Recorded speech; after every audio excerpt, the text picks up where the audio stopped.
Now Sweeney, Dwayne Sweeney! Sweeney's over! Can you please hand it over to your captain, Dwayne Sweeney? Welcome to Real Tales with Sweens. This episode I sat down around the fire with my longtime Instagram pen pal, Aaron Stiles.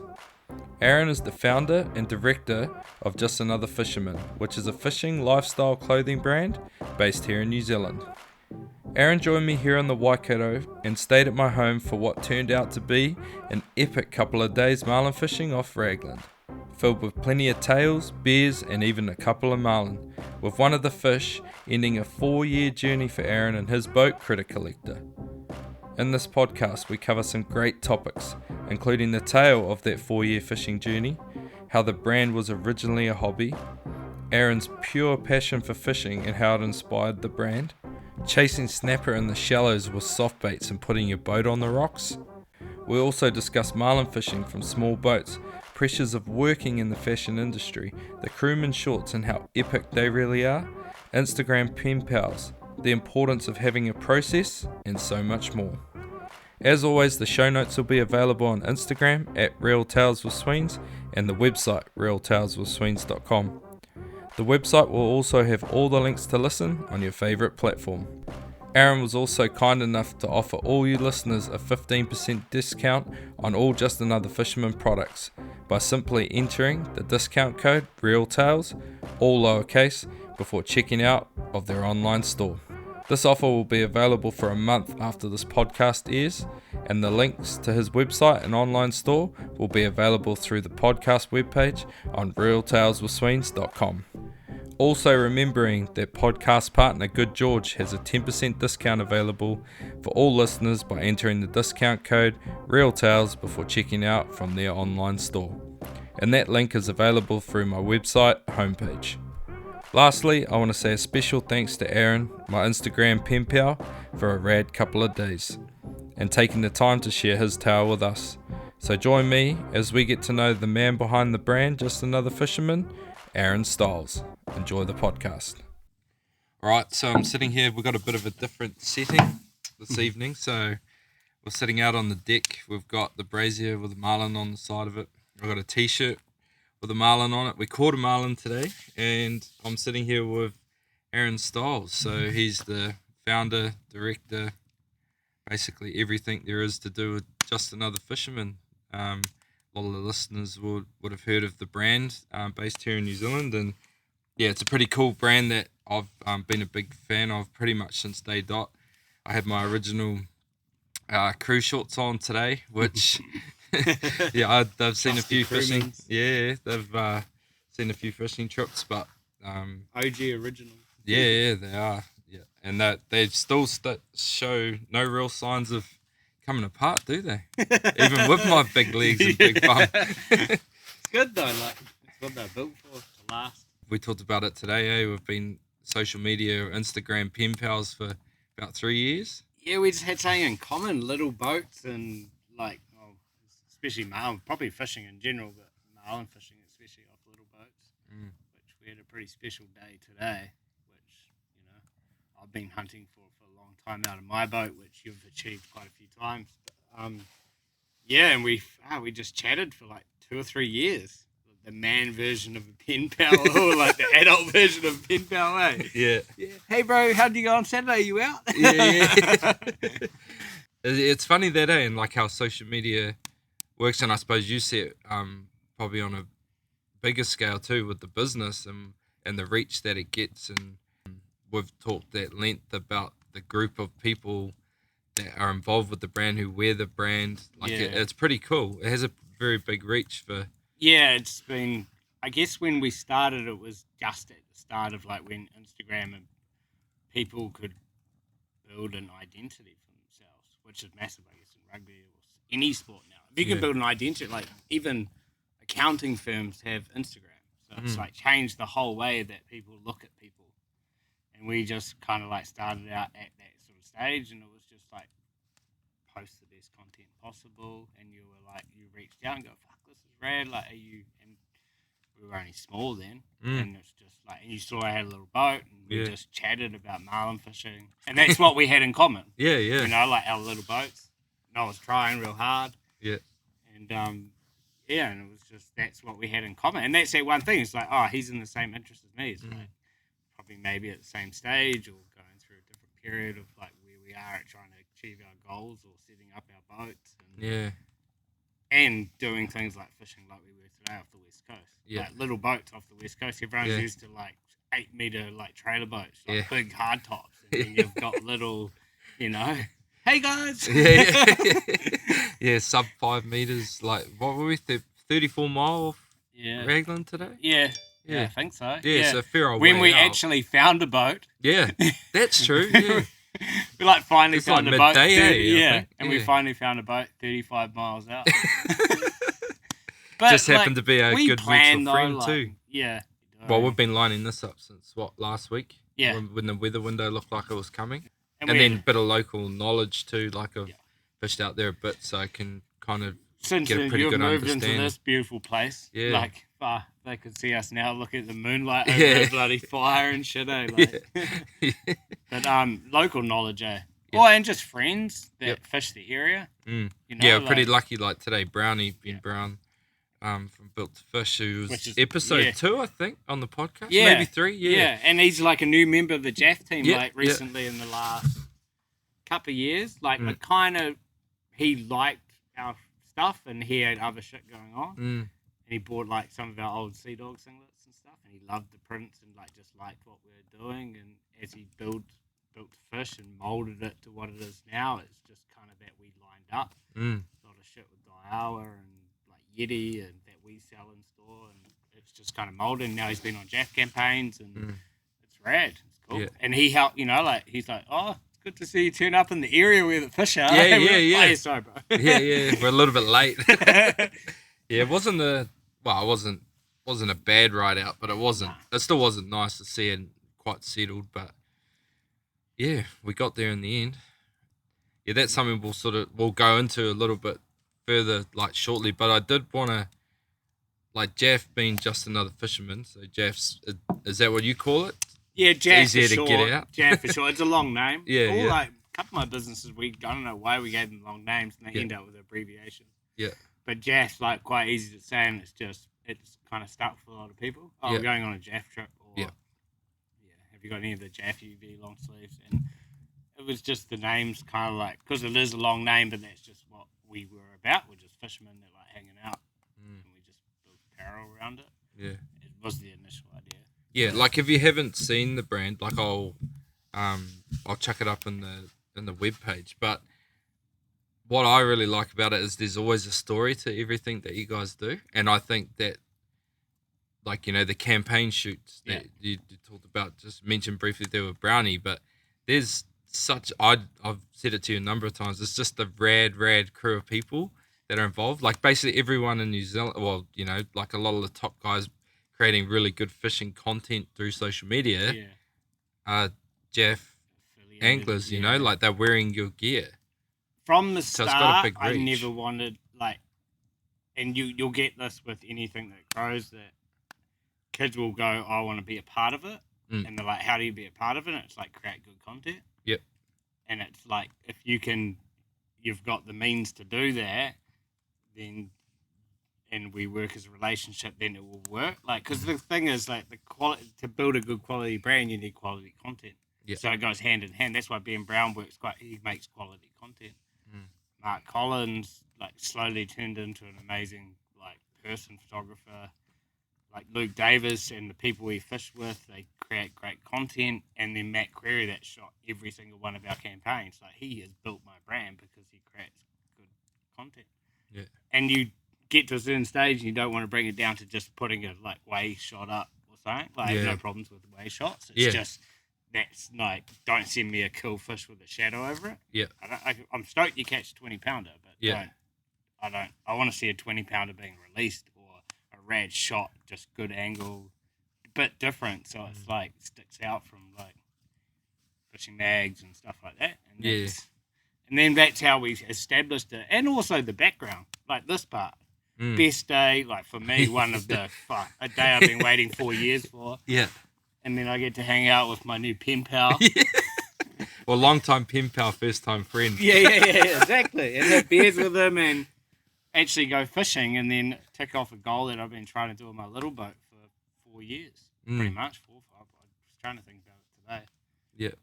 And I've had chances, but it just hasn't come together. And work got busy and I do less days Yeah. and you plan this and it came together and it... Yeah. It didn't just happen, though, either, did it? Like, it was what was it, 4 o'clock when we got a bite? Yeah. Yeah. We got one tap down at the same time. Yeah, We went past Brownie. And yeah, man, it was that perseverance thing which we listened to on Bonds' podcast. And I guess the more fish you catch, you learn that in the last couple of seasons, I haven't done a lot of days, but I've got a lot, like I've persevered and got the chances. Yeah, had a chance. And it was like, yeah, you just got to fish till 5 o'clock, 6 o'clock if you know the fish there, if you don't have to go because of weather in a small boat, and just fish it out and stay in the area where you know the fish are, and you'll get your bite. Yeah. And you just got to convert it, Yeah. Today That you fish got was on the hooked winch, pretty bro. well. Yeah. I actually got to wind one in today, which was cool. Like I haven't, normally I'm behind the wheel, but obviously being a passenger, on Critter Collector, I got to wind one in. So I just wanted to, I guess, and you'd feel this as well, like being a skipper of a little boat. Like, I've been lucky enough to catch marlin on other boats, but it wasn't my boat. And we talked about this. It's like, oh, do you want to put my riggers on? And I'm like, dude, like, no offense, but I just want to run my shit. Yeah. Because it's just like are you happy to do one day? And we're doing a day in your boat tomorrow, which I'm pretty excited about to see your new rigging and stuff like that. Yeah. But I just wanted to tick that goal off on my own boat because it's kind of like... Yeah. And from someone that's built a boat to do exactly that, I just got it like instantly. Like I was like, no need to like apologize for like, oh sorry man, just can I run do my it. laws? Yeah, it's like sweet. Like it's your boat. You're the skipper, and you had a goal and you set out to achieve it. So I was I was stoked to be a part of it. That's something I'll remember for the rest of my life. Yeah. It's moments like that, and it's the exact same thing for me on my boat. Like I love taking people out, and if they haven't caught a fish, they're on. Because I want them to have that feeling that I got the very first time I seen a marlin or hooked one and it jumped and or even in the gear. I fully and today being there to be a part of that, like it's pretty wicked. Oh, I was stoked, dude. I was just fucked. I was even saying like the adrenaline, like caught a few fish like in my life, but that one was just like there was way more intensity. There was way more on it because it was like that was like the hook set right. We did that new drag change this week, and I talked to you about it, eh? I'm like, let's like listen to the podcast with Bonds and like talk to Luke Davis about little trailer boats and heavier drags, and caught that fish the other week on my father-in-law's launch. Heavier drags on strike, even with light gauge. And we did that today. Yeah, came on the short first though. Yeah, behind the dredge. I reckon it came on the dredge, just the way it came up, like onto the short, came from the inside out. Just looked like like if I put myself, and under the water, coming up on the dredge, that would be the it was the first target. look. He looked up and he saw the like, Trojan. ooh. He's like, hold on, I can eat that. Yeah, the old Trojan, catches a few fish, especially the old brownies one in Spirit. Yeah, that and Rat. Do you see it? Did you see when he came past and took that photo? Yeah. There's Rambo. He always runs that Rambo and like Angry Squid. Yeah. He came past at the end. Yeah. Hi, Rambo, bro. Yeah, it's funny, because Bonds is sold out of the Spirit skirts and like Trojans because Brownie's been catching a lot of fish, and he catches a lot of fish on that lure. So like everyone wants to buy But one. that's going back to when you're talking about social media. That's the power. That's the new power. It's the same with that. Like, it's a little bit harder with like UV tops, but the more you see dudes catch fish in them or they're fishing in them, like the shorts you were talking about today, crewman shorts. That's like that's like a Spirit skirt.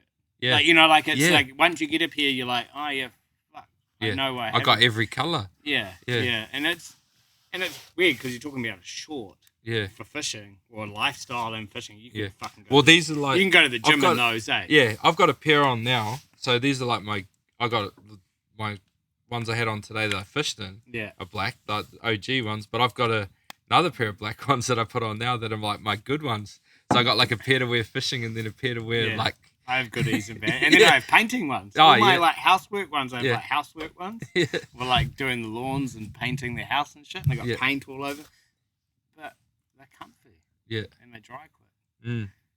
And that's something you're pretty passionate about too, with the clothing, like it having a good function. Like we talked about it today, about how you're working with the tradies and stuff and what they're wearing, Yeah. and just how like there's that lack of Yeah, that understanding was in our at production times. company learning about what they do every day.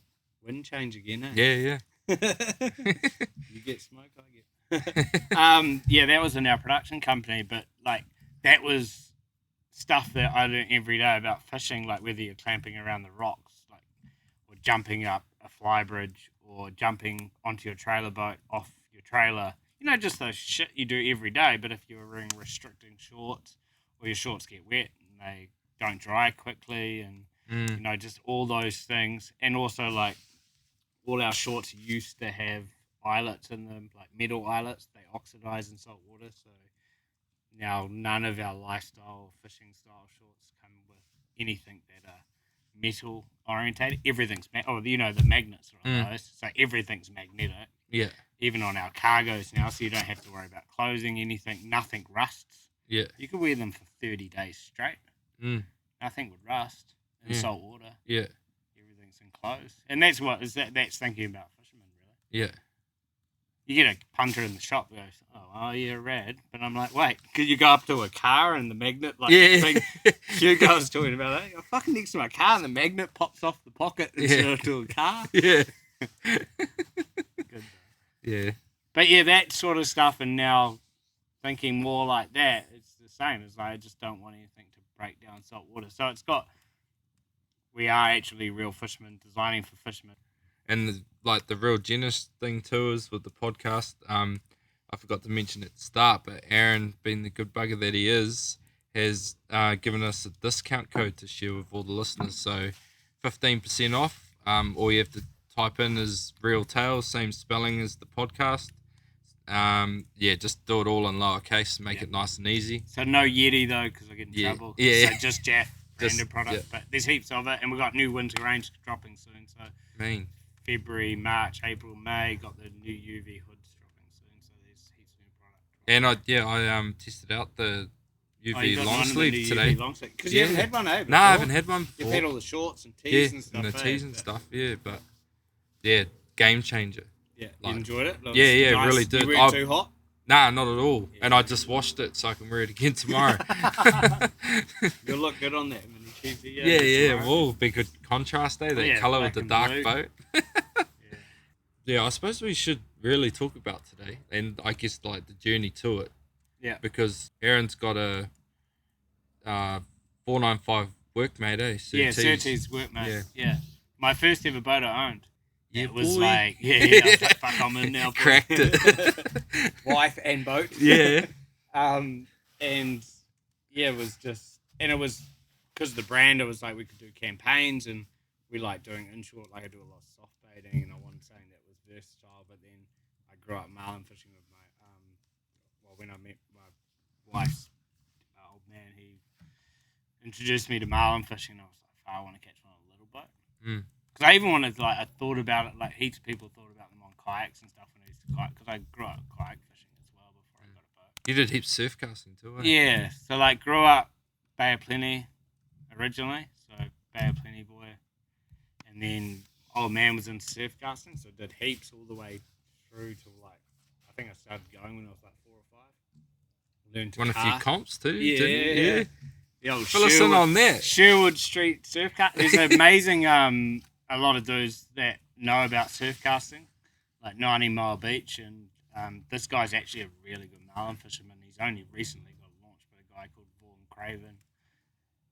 Used to fish with my old man. He taught me heaps about reading water for surf casting and stuff like that, rips and guts and stuff like that. And I still do a bit out west, take the family out and the dogs and shit. And yeah, and fished his Sherwood Street comp when I was like 7 there and cleaned up. Yeah, casting myself, eh? Yeah. Don't have to cast far. Yeah. But Matata Straits used to do overnighters and stuff, and that's where I got my bug. And then just fish with him. Now I'm lost in where we were. We were talking about the little boat, but I kind Yeah. of branched into your surf casting. Yeah, so that's and the where journey to today. The journey to the Yeah, so we got into the little boat. Because you used to do heaps of live baiting with your father-in-law, eh?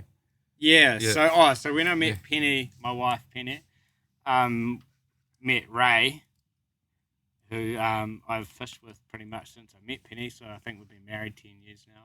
So we've been together for like 14, 15 years. Yeah. And when I met Ray, he was like mad fisherman, like done heaps of days. I think when he caught his first marlin on his boat, they did 30 weekends in a row to catch their first one. But he's that dedicated. He just loves like that. He must have fished through winter then. It was like all Christmas, like started before December and just went every weekend. far out. They got one, I think. Yeah. But yeah, I did like all the comps through like Whangamatara and stuff. And then moved to Auckland, grew up a skateboarder as well, so did skating and fishing with Ray. Then moved to Auckland and then started Jaff. And then once Jaff started kicking off, I used to be a kayak fisherman for like 6.5 years, I think. Learned heaps about soft baiting in the shallows. Like, I used to only fish pretty much 1 to 4 meters of water, especially in winter. Yeah. Just real stealth, fishing guts and stuff like that. And and Jaff started to kick off in the other parts of the business, and I was like able to buy a boat. And all my boat experience was on Ray's boat. Yeah. And like, a lot of like just running the boat, driving the boat, docking the boat, anchors and shit. But otherwise everything was pretty green on small boats. Like I hadn't like all those big trips like first day over Manukau, first day out to the Aldies, like they're all like monumental they're moments, nerve-wracking. Yeah. Like they're quite fucking, still admit, like even today, bro, like going out, like, the grounds are 32 miles out. I'm like, Mm. and the other time I've done that's like garden patch. But then once you to put it in perspective, and check your weather, and get used to your boat and stuff like that. Yeah, the little boats though, like I talk about it a bit with my dad, and he's like, he really liked the fact that I got a little boat when I got a boat because it like teaches you to read the sea. Yes. Yeah. So you're constantly watching because you're like in a That's okay. Spons is just ringing me. He was pushing off Hokey Can he today. hear? Nah, he won't be able to hear. I'll pick that up shortly. But like, yeah, because you're on a little boat, you're like constantly like reading the sea. Yeah. You got to move down seas and like, especially in following seas, like you get stuck in the pocket. And if you're like me and you both run 60s, like you got to be real wary going over bars and getting stuck in the hole and how fast you can get out of them. And you, to be honest, you just like you said, if it gets rough, you just slowly troll home. And sometimes if it's real rough, you'll troll home like to 30 meters of water. Yeah, or you do what I did and troll your lures into the harbour at Whangamatara. Did you? Yeah. Just because it was that rough? Oh, yeah, like I went out, I did an overnighter at Mere. Oh, I think solo. we were talking about this on the boat, eh? Yeah. Sword fishing and shit. Yeah, and then, just stayed up. I had good mates throughout as well, so I just sort of rafted up next to them and I just slept on the floor of the boat. Mean night, just like tonight. Yeah. And then woke up in the morning and I was sort of, sheltered on that northwestern side of Mere in there, like, or probably on the western side where we were, anchored in the little bay.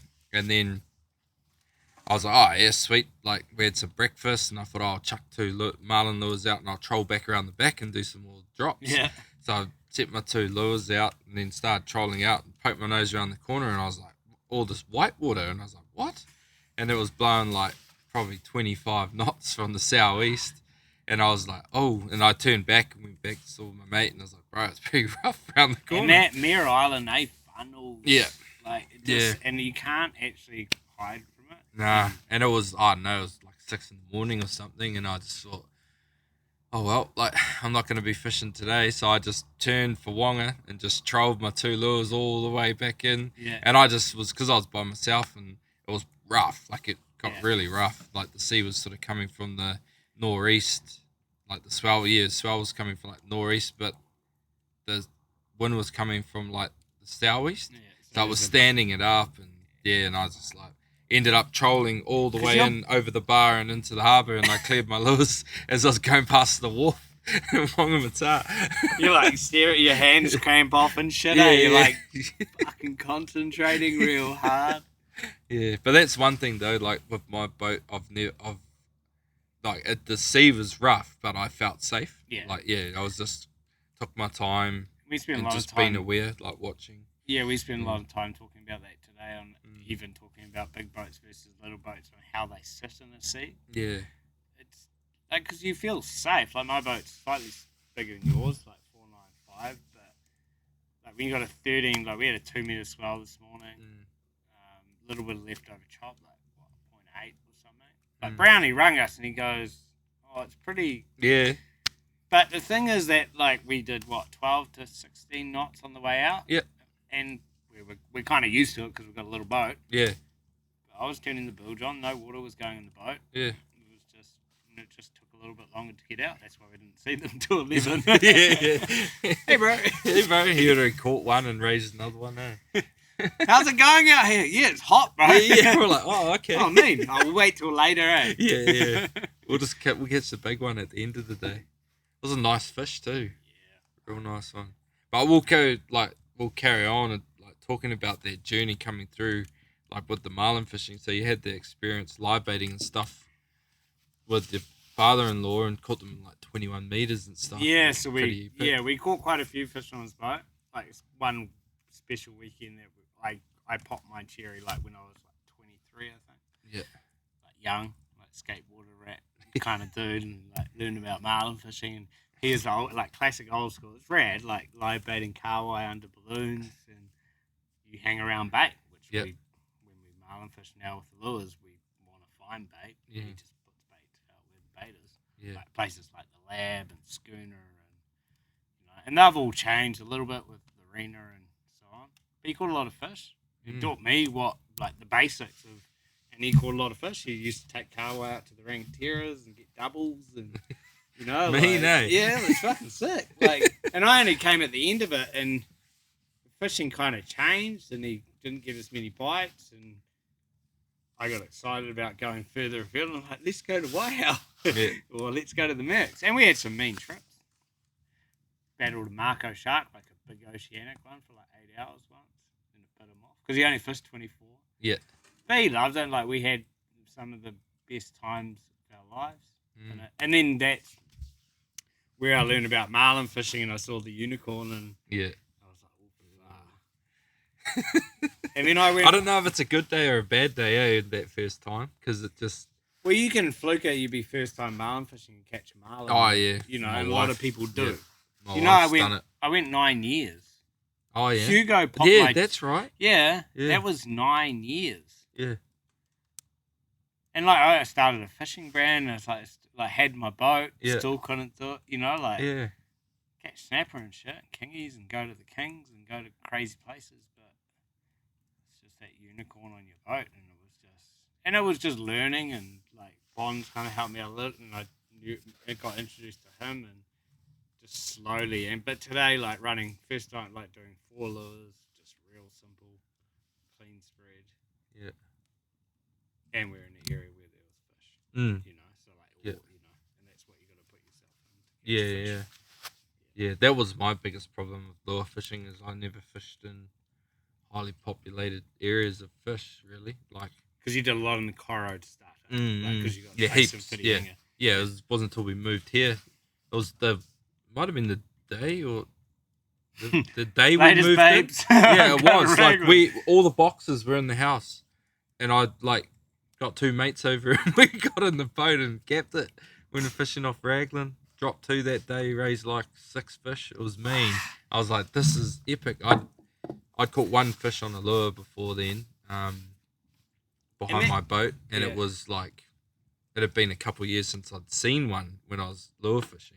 Yeah. Yeah, and I went out there and we like raised 6 fish. Seen a bunch of other ones like surface feeding, and I was like, man, Raglan, like West is best. Yeah, Western. Yeah. Yeah. And that's the thing is with trailer boats, I think now that you kind of can be more selective that you know that. And it's got a different contour than the East Coast in the way that it's shaped. And like, you know, like our run's quite big, 32. Like, I think Manukau's a little bit shorter, and you go up the coast to Hoki. Then you go to Hoki and it's like yeah, 6. and 6, Yeah. and then it just changes. And Taranaki, it's Yeah. 6 or 8. Yeah.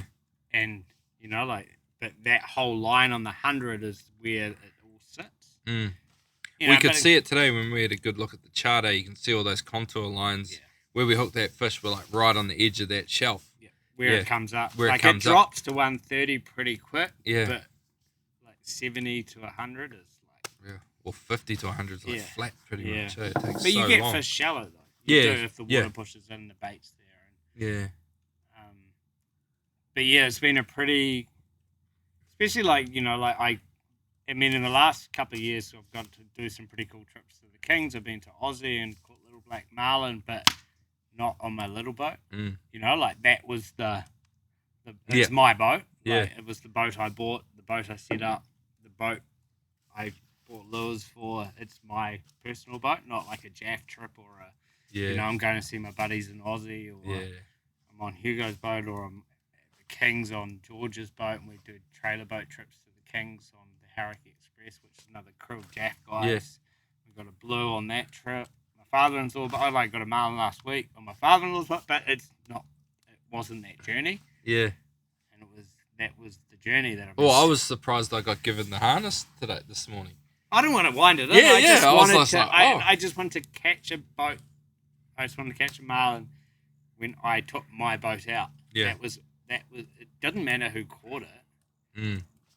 Yeah, well, that's that like it me. was Like, you, yeah. because it was like, you know, we'd planned this trip, and it was, Yeah. you know, and you fish small boats, and you've learnt a lot about your boat recently, yeah. Yeah, heaps, so much. And I've been like, you know, and we used a bit of that today. Yeah. When we're fighting the fish, eh? yeah, Like, yeah, and we pushed my lures back a little bit, Mm. and you know, and that's the whole part about marlin fishing.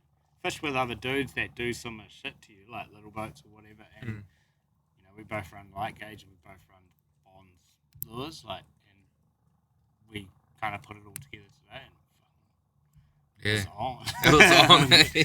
And it was mean, a nice bro, that fish footage, too. yeah. Oh, the And we footage will got be up by the jumps. time that this is out too, I'd say. Yeah, Somewhere. little Scotty from work, I'm like, edit this for me, bro.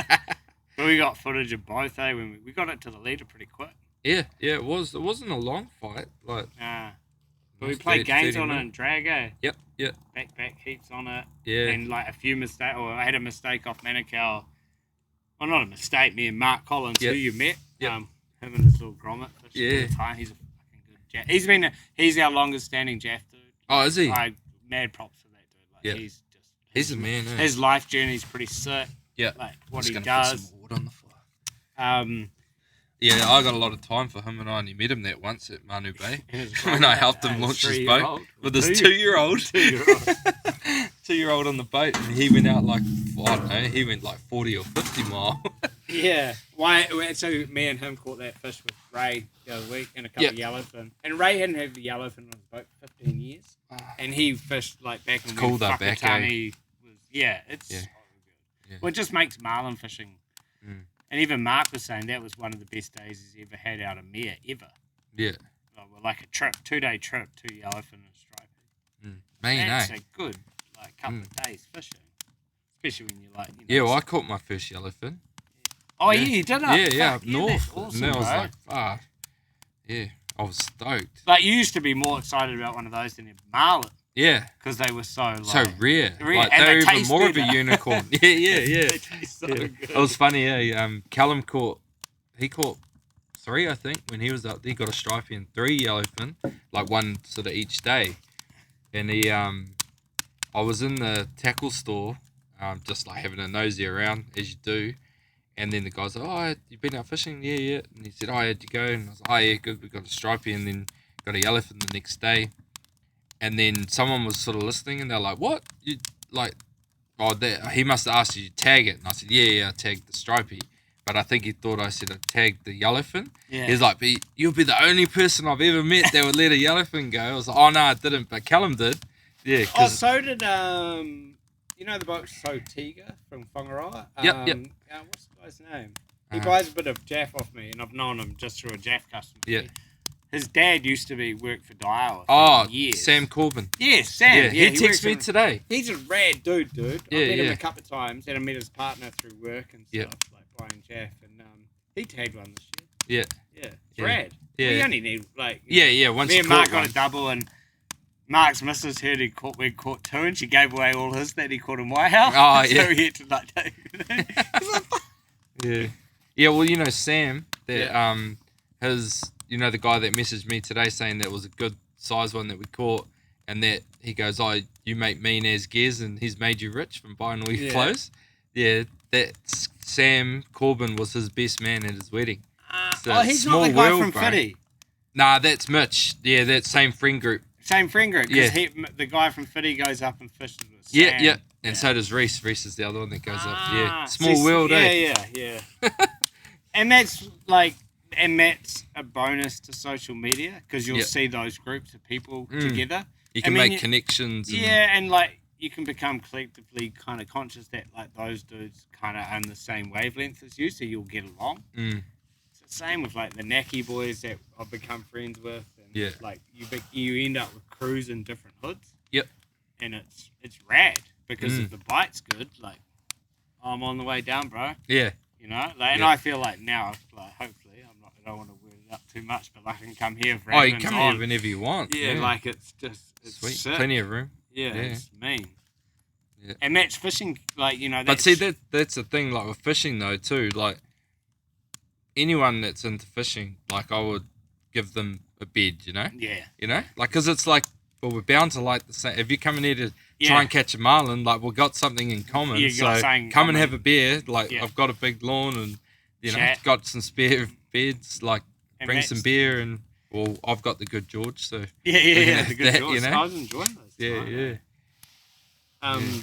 Yeah, but that's a kind of, and that's how like I reckon even more fish are probably being caught because more people are communicating and you know, Yeah. like more people travel. But that networking, I think, like just even as a brand is just that's how you have to like help grow it. And like you look after people and like if you're like interested in what they're doing, you can help them out and you know like you can actually build your brand. You know, like you can't like if it was the States, you might be able to pay people and stuff like that. But like here, it's just more community. Give them free product, and if they can help you out, like you just bounce it back and you just keep going. Yeah. Well, you look at the crew that you've got, like the content that they provide is good. Like, Yeah, you know, it's- they're out there doing it Yeah, in the gear. that's their like lifestyle. That's That's their lifestyle. So they're using it for the purpose that you build it for. Yeah, And, you know, like that's. I want it, and we get to like, and then And you don't every- just give it to anyone either. Like they're rad dudes. aren't yeah, they? like I'm a bit like- selective, and I learned all that shit from skateboarding. Yeah. Because like when you got sponsored, because I grew up skateboarding, so when you got sponsored for skateboarding, it was individual stuff, but it was like because that dude was either super good, but he might have been like more corporately good, or he might be like just unique. He looks a certain way. Or, Yeah, he like, looks a certain way. He fishes a certain way. Like he's self-made. He's like so that's marketable. Yeah. And you select people like that to like build your brand up and have those affiliates within your brand. And something that can bring community if they're younger, older, or like the relationship I have with Daiwa now and those boys. They're all kind of a little bit younger in the market, I think, for like New Zealand fishing. So like our content's a little bit fresher. Like it's more relevant to what people are doing at the time, the way that they talk to people. And I think that's just because it's just who they've got in positions in those roles. And that stuff for me like interests the shit out of me because that's how things are built. Yeah. And it's the same with Bonds and his lures, like the more effort you put in and the way, believe in what you're doing and it will guide its own organic path through life, which we live and enjoy marlin fishing or lures or stick baiting or soft baiting. There's 100 soft bait lures on the market. So, like, talk to me about the soft baiting because from what I see, like, you're good at it. Oh, I cast heaps. Yeah. Yeah, and that's I think the more you cast, the more. So I guess same as marlin fishing. The more you tow lures, the more you're rewarded. Yeah.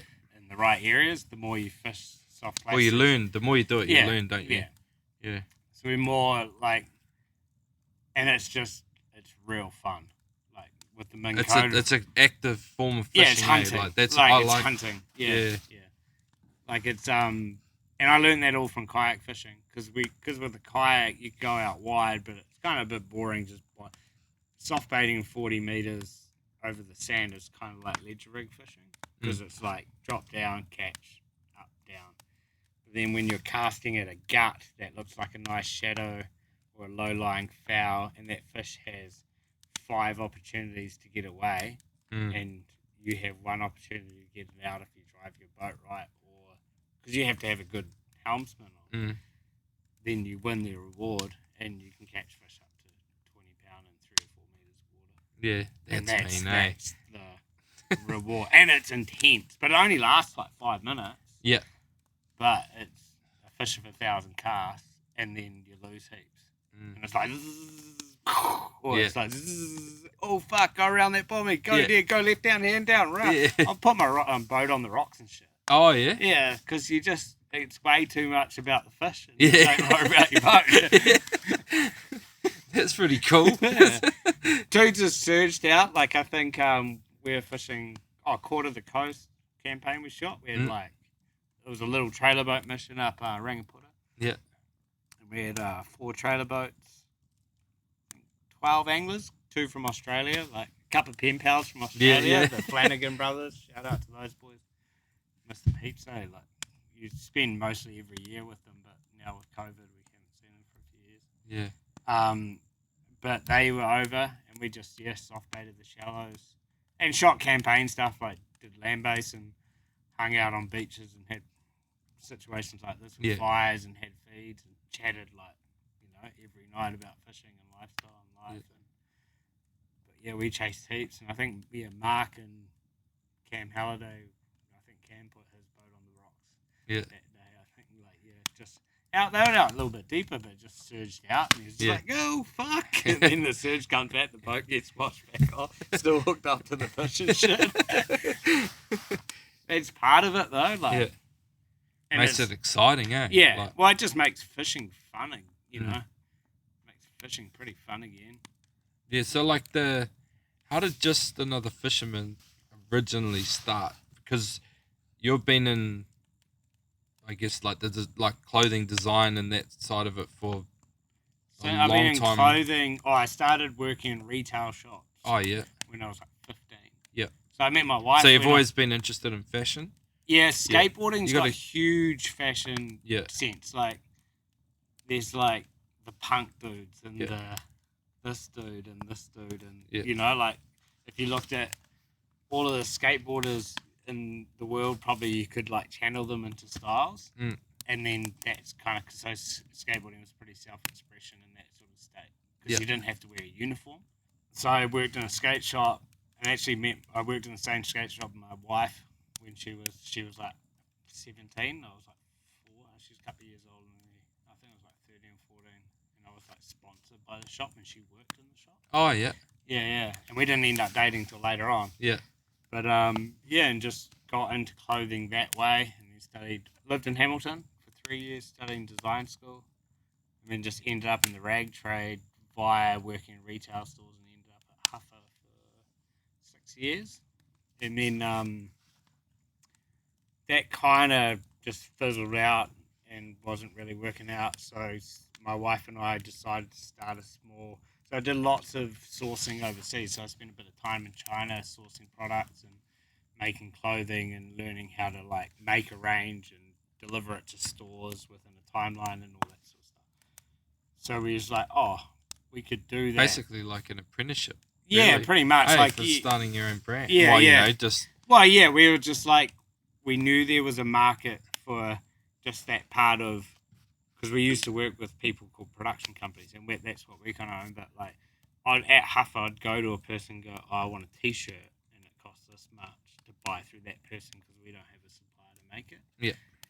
And we were like, there's a market for boutique versions, like smaller runs, because we had good factories through Penny's longevity relationships with working in fashion before she even met me or we started dating. And I went out and started our production company, Mr. and Miss Styles Limited, and she kept working, and we started that from our spare bedroom. And we did everything from like just custom print. I had a graphic design degree, so we were doing custom printed silk for like fashion labels in Auckland and just bringing it down in rolls, and I was measuring it down the hallway and shit. And I was like, measure it, then I'd charge them a certain amount per meter. And I was just hustling. Like, production's real hustle. Like, you've got to write heaps of emails. You've just got to hustle to get the job done to make a ticket. You know, like, you make a little profit. And then that's what we did for the first year. And we did pretty good. So we had a house and stuff. And then Penny, and then the next year we did pretty well again. Penny's like, I think I can come and join you. Yeah. So it was just me and her. And now it's, and then about that time, like, I was still enjoying land-based fishing and stuff, and I bought a kayak. And I was like kayak fishing 3 days a week because I just started a business. We were making enough money, but I had heaps of free time. Yeah? Yeah, so I fished 3 times a week. Living the dream. Yeah, bro. So I was like fishing 3 times a week, fishing up like Cowell Island, like Lee, heaps of soft baiting in the shallows, like fishing the kayak, few of the kayak comps around New Zealand. Like, we got good mate Simon, who's like actually was around when I first like named the brand and shit. We would like Matari Bay and PJ's Bay, which is one of the Jaff campaigns now. Like, a lot of the longevity history of my fishing is actually built into the brand later on. Yeah. And then we were on a kayak mission, and the only apparel you could buy for fishing, this is like back in probably coming up 10 years ago. Like this year, I think Jaff's 10 years. Started in 2012, so 9 years, so 8 years ago. And all the only fishing apparel you could buy, even hunting and fishing, was like Shimano t-shirts, Polar Fleece t-shirts. Like, even I used to rock them on the kayak. You know, like that's what apparel used to be in New Zealand. And I'm like, I just want to make shit I want to wear. Because I come from skateboarding, which had heaps of self-expression. Like, I want to, like, if I was into marlin fishing, I want shit with marlin on it. Yeah. Like, we're into kayak fishing, like the Snapper Madness graphic, which we still do now. Got kayak paddles and shit on it.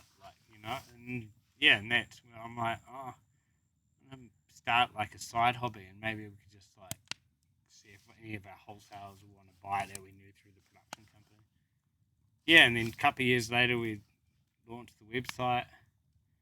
And that was like when my son Scout was born, so that was like 7 years ago, right on when Scout was born. Yeah. Yeah, so like 7 years down the track now, and opened our first retail. I've got 2 retail stores. 30 wholesalers through New Zealand, and like a real kind of loyal kind of group. I feel that just like the brand's journey, to build the same product, quality products, and it's like for someone that just kind of likes their lifestyle, that wants to enjoy it. So I've been blessed by it. It's been like a great journey. Yeah, it's been stressful because we've got other parts of the business, but like I wouldn't have it any other way. Yeah. Was Penny all for it when you decided that you wanted to do a fishing label? Nah. She didn't see the big picture? No, it's because like there was like other production work to be done. She's like, nah, we've got this job to do. And I'm like, I was vacuum packing beanies because, you know, like you vacuum pack fish. I was like, I used to make like wool beanies. Like the first ever, I've got a couple at work. So Ledger beanies, still make it now. Yeah. And it's like, a few of the dudes, like, it's their favourite fit because it fits their head perfect. Yeah. But I used to vacuum pack it. Yeah. So vacuum packing. Yeah. And you get a beanie. Yeah. But then, like, if it stayed in vacuum packing for 3 months, it would come out like a pancake. So you put it on your head and it would be like a piece of cardboard because all the, like, yarn would take, like, another 2 weeks to, like, get back to its shape because it had been vacuum packed for so long. But yeah, we just ticked away, and I just can't do it in my spare time. And I was like, nah, this is going to be good. Like, shit's, my lifestyle's going to be tax deductible and stuff. Yeah. And I just ticked away, and it was just started the website and still have customers. I don't even know when you bought your first product. Real early, like. Before Crewmans were around, eh? Yeah. Like Blue Water Critter. Like, because some of our products still, like Blue Water Critters teas and stuff. It's like second year in. Mm. And like, but that's all the artists. What was the first tea? I haven't re-released it. I think I did it like a JAF and a camo. Oh yeah. Yeah, it was a navy tee with a camo, and then Critters and Tackle shirt. You remember the OG one? It's got like soft baits on it. And hooks. Yeah. And like we've re-released it a couple of times. I think there's like an old taxidermied marlin in it. It's like a natural colour. That was like from the OG. Oh, range. yeah. because I was like, oh, I love going to the fishing club and I want to wear a party shirt. Like, Yeah. that I love fishing. Yeah. And that's how those party shirts started. Yeah. And now, like we were talking about today, like dudes are wearing matching shorts and shit. Yeah, how good are they? Yeah, like a festival suit, really. Yeah, like My shorts mate and a Bryce party Casey, shirt. bro, he loves them. He's like, what festival am I going to this year in a Jaff outfit? Yeah. Yeah, but it's pretty cool though, because it's a story. Like the whole thing's a story. It's a story in itself and what you've been through, but then you do a good job of sharing the story of the brand. Brand growing. Yeah, and different like those product those groups. campaign shoots are like. Yeah, You like that- look at that and like me as someone that's into fishing. Yeah. And Well, know saying into that fashion a venture you and wanna things do. that function and that to wear, and what I want to use them for, or it's like anything. Like I was sitting here around the brazier, like it's got a marlin on it. That's why I bought it. You know. Yeah. I walked into and I was like, man, I want that. Like, Yeah. that just because it has a marlin on it. Yeah. Like, if it didn't have marlin on it, I'd be like, I don't want that one. Like. But then you look at the brand's content and you're like, oh, no, they're real. Like, they're real. Because, Yeah. like, any brand could put a marlin on anything. Like, Mm. the warehouse might be like, oh, yeah, it's trendy to put marlin on shit. Yeah. But then if you go to their website and it's just the warehouse. Yeah. Then if ours, I'm like, even our oldest campaigns are there to see. The Yeah. videos, like the documentaries about Rick Pollock. Mm. Because we did, been blessed to be able to do some rad shit. And spend, like, money that were earned on rad shit. Like that, saying the Rick Pollock one was, for me, a rad one because... He's He a was- legend, eh? Like.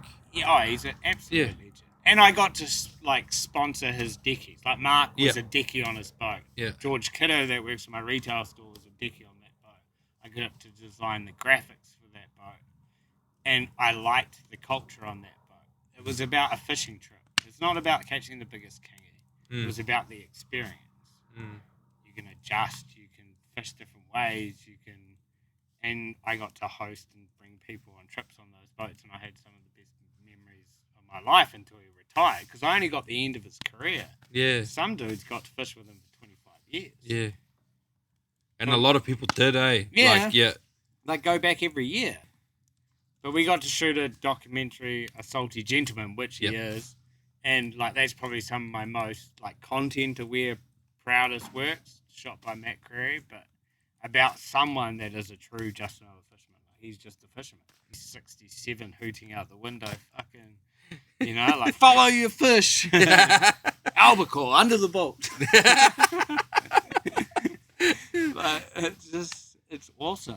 And It's so, and his American accent adds yeah, to it, he's eh? still You know, got like it. in New Zealand, like, and he's like probably New Zealand's most famous, almost New Zealand's most famous skipper. Wouldn't he be? Like, he's done everything. Crazy. Like, and few people have talked to him. Like, but when you're like, I've got like, he used to ring me and chat. Like when I first started Jaff, and he's like, oh, I like what you're doing, and it's rad, and we'd chat, and it was cool. Like you're talking to a 65-year-old dude that's been fishing his whole life. He fishes in his spare time when he comes home from 230 days at sea. Like this guy really likes Fishing. He is just another fishing. Yeah. That's like, and just the whole theory of it, and it was cool talking to a person like that. That got it. yeah. And you have people like Mark, and then you've met people along the way, and then meet people like you. There's just a lot of people that have the same attitude towards the thing. And then all like Jaff is kind of like the product's just the by nature of what we're about doing, like things like today. Yeah. Well, I look at the campaign shoots. Like, when you see it, me as like a person that's into fishing, I'm like envious. I look. You want wanna be there, I want to right? be there. Like, Yeah. look how epic that is. Like, like chilling out on the beach in their flannel, like smoking some fish on an open fire. I was like, oh my craze god, and shit. oh. And then they've just been for Yeah. a land-based mission. Yeah, and you just know that the yarns are going to be good and the beer's cold. Like, oh man, there'll be some good stories And we've being had told. some rad ones, like took 7 anglers to Atataki. That was a big planning one, but scooters, helmets, stick baits, and a bunch of dudes, like guys that had never seen GT to dudes that had caught heaps of GT. Yeah, We caught and it was a whole adventure trip. Like dudes came from Aussie, so like they came from Newcastle, went to Sydney, met us in. I think they flew from Brisbane to Raro and met us in Raro, Yeah. and then came to Sucky. Oh, yeah. Yeah, and then we just stayed there for 7 days. Yeah. Organised all the food and paid the photographer to come, and his job is to just document it. Yeah. And that's why they're real authentic. Like, it's not like campaigns like stand like this, do this. It's like, we're going to go do this, make sure you get it. yeah, well, pretty much this is your itinerary. Yeah. Well, that one, it was just right around scooters, and we had one night planned where we stayed on an island, like in the stars, and got to have fires on the beach.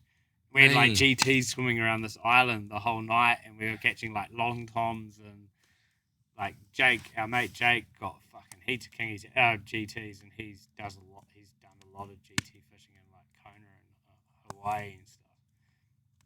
But it was all more like just what you caught, just fish your feet. We caught coral, trout, and we were like at the end of 7 days, because we got on the booze every night, and it was just like and like coral, proper lads, coral cut all up your legs, and like, because we weren't experienced. It was like I just took like wetsuit booties with things, but that was the whole buzz. Yeah, everyone came back and like, can we go again?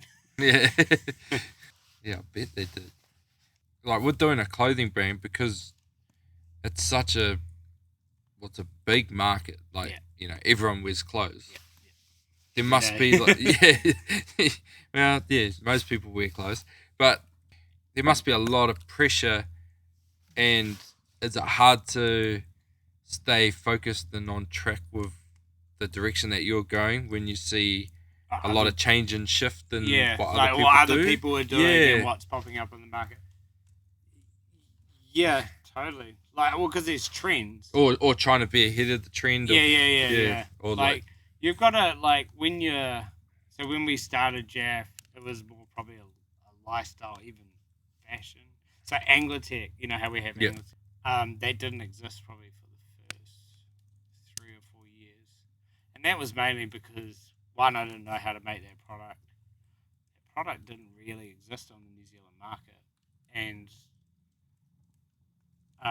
probably didn't actually, as a person and where I was in the brand's like life so far, it didn't exist. Like, I was selling, because we sell into a lot of surf and lifestyle stores, like guys that sell, flannel shirts, t-shirts. And then the hunting and fishing in the bigger market was mostly hunting gear. Like, you go into a hunting and fishing 5 years ago, you wouldn't be able to find a UV top. No. Maybe Sims, like, was probably the first introduction to New Zealand, but you couldn't find a UV top, fishing top. No. New Zealanders were like stubbies and singlets. Yeah, don't even wear sunblock. Yeah. Like, that was our mentality. Yeah. And then, like, Aussie started to get more brands, and then once you find, I've kind of think we've found ourselves now, especially that we've opened a store and got enough campaigns on our belt, and now there's more brands coming through. We just got to keep doing what we do and do it really well. Yep. Like, better campaigns, better content, introduce new products that are our style, and if people fall off us, they can pick up new stuff, but we hope that the quality will come back to them in the end. Yep. If something pops up, disappears in 2 years, like, they had their fun, but we want to be there for 30 years. I want crewmen's there for 30 years. Like, my father-in-law wears them, and he's 60, like 67, and a 14-year-old kid wears them. Yeah. So that's like a longevity short. Yeah. And that's what we want. I couldn't imagine life without them. Like, I couldn't, man. Like, seriously, I'd be lucky if there's 2 days a week that I don't wear them. And so like, it's 5 days. You come from sports, so we were talking about this last night. So I was like, this is probably weird. Like, I was like, can I see your rugby shorts? Yeah. I want to see what they were like stretch wise, how they were made. Like, I'd rather play in these. Would you rather play rugby in those? And compared to some of them, like, yeah. And we saw some of them that were like restricted with like taping and stuff like that.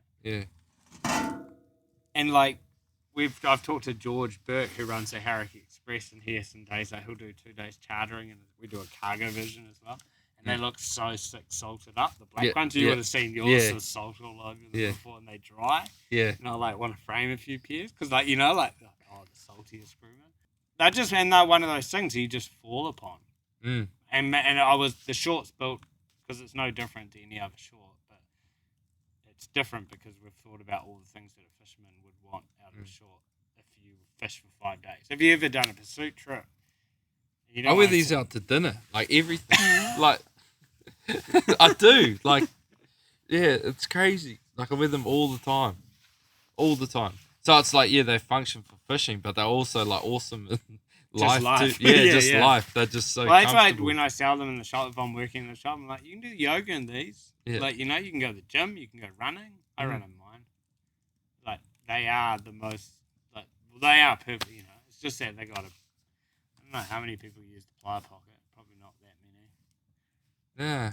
And they're like, but it was a fun product to design because it's for a purpose. Yeah. And we've got a few products, like our wet weather jacket's kind of like that, and we're up to like working on a few new ones for this coming winter.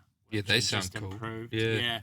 And those are real, and I've been running on some new, we've got quite a accessory range, like our backpacks, which a lot of land-based dudes use, like moocher hunters. You follow those guys? Yeah. So he's been running our bags pretty heavily, and we tested those in Asataki. Like we were wading up to our chest. Mark Collins nearly went out to sea. Did he? Yeah, he's too short, and he jumped in like out on the reef where we wade out. So every morning we'd scooter out there like to the spot where we saw humpback whales. Jake cooked a yellowfin land base. That's me. And but anyway, the shorter dudes like me and you, yeah, and Mark, yeah, he's got his backpack on, and he's like, anyways, like when we'd wade out, normally it'd be like chest deep. So our shorter dudes, occasionally the backpack, because it gets full of air, would like you'd sometimes struggle to touch the bottom. Because So anyway, there was this gut. There used to be these channels that ran to the open ocean when the tide goes out. And the tides are tiny; they're like 0.6, but it funnels out of the lagoon, and the GTs sit in the guts. Anyway, Luke Farmer, our mate, he's 6 foot. Oh, he's a tall man. So he just stepped through it, and I think it like mustn't have affected him too much. Mark stepped in, bro, and his bag picked him up, and he started floating up to sea. And I think he like put his rod out, and Luke Farmer grabbed his rod and shit. So that like they'd actually like make you buoyant. And he was like fucking. It was like 3 to 4 knots current down this like little gut cavity and shit. And he was just like fucking out to sea. Oh, that's hard case. But there's you just caught a big GT too there, eh? Like what was the biggest one? Oh, Luke Farmer. Oh, Luke. It was Luke. Yeah, on his poverty pack. Luke Davis named that, eh? Yeah. Yeah, and that setup, that Luke Farmer's a good buddy of mine. Come a lot of Jaff trips. And it was actually a day we went and fished. The main photographer, Matt, Luke Davis, and me fished another area, and Jake and Luke went back to the haunt we'd fished most of the trip, which was the best fishing. And they got 4 that morning, and Luke got 132 kilos land base on a Saragossa and a backbone lead. Man. And that same rod had caught a 32 kilo kingy topwater at Kings. Yeah? Yeah, on the Lucky Shimano rod. Walker. Yeah? Yeah, pulled the whole wire out of the back of the stick bait. Did it? Yeah. So he's got those stick baits, the 2 stick baits. He caught those 2 fish on his wall at home. Yeah. So I've had some amazing trips with Luke. And that's that thing, like he's a marketing guy, but he's more that just I want those personalities on the like they are like I want to have Jaff's about friendship and friends and people that get along. Like if you had a whole lot of ego people on a trip with 11 dudes for 5 days, it wouldn't work. No. They need to be able to adapt to each other and have fun and enjoy what the lifestyle's about. Yeah, well, like we talked about it earlier with, like I said it here, like people come stay at my house if they're into marlin fishing, like we're gonna have something in common, you know, like and then I guess like having the brand and then having it heavily focused on an area, like a certain area, rather than trying to ineffectively cover a heap of areas. It's like zoned in on a particular type of person. Yeah. And then from there it creates tension. Like it makes, in a way, like it makes fishing cool. Yeah. You know, because it's like, man, those shorts are cool. Or that I like that top. Or that's mean. And then it's like, it's a hard one because you don't want to stand out too much, like, so you don't want to look too crazy. So we don't. Nah. But then you want to be understandably like just the slick ruler, and like you do that in your little boat, right? Like you're slick, you catch fish. You know, it's the same with like if you do a snapper mission soft baiting, why don't you make it just a little bit more extended and go and pitch tent on a beach and have fire and enjoy your food and make the evening about the food instead of worrying so much about catching the trophy. You know, like what are you more worried about, catching the 30-pounder or the journey? Or the journey? Yeah. And like Joe talks about that. On the other podcast, and good friends of mine like Al Brown and his brother Jeremy are all about the journey. Like stop and take a meal. It's important. Like, you know, like it's part of the journey. Put some mussels on the beach. Like, well, the thing that there's a lot I'm going to remember about today, but the two things that are going to stand out are those 2 raps you made me. As a raps, bro. Yeah, bro. Like, they were epic. Yeah, they have become...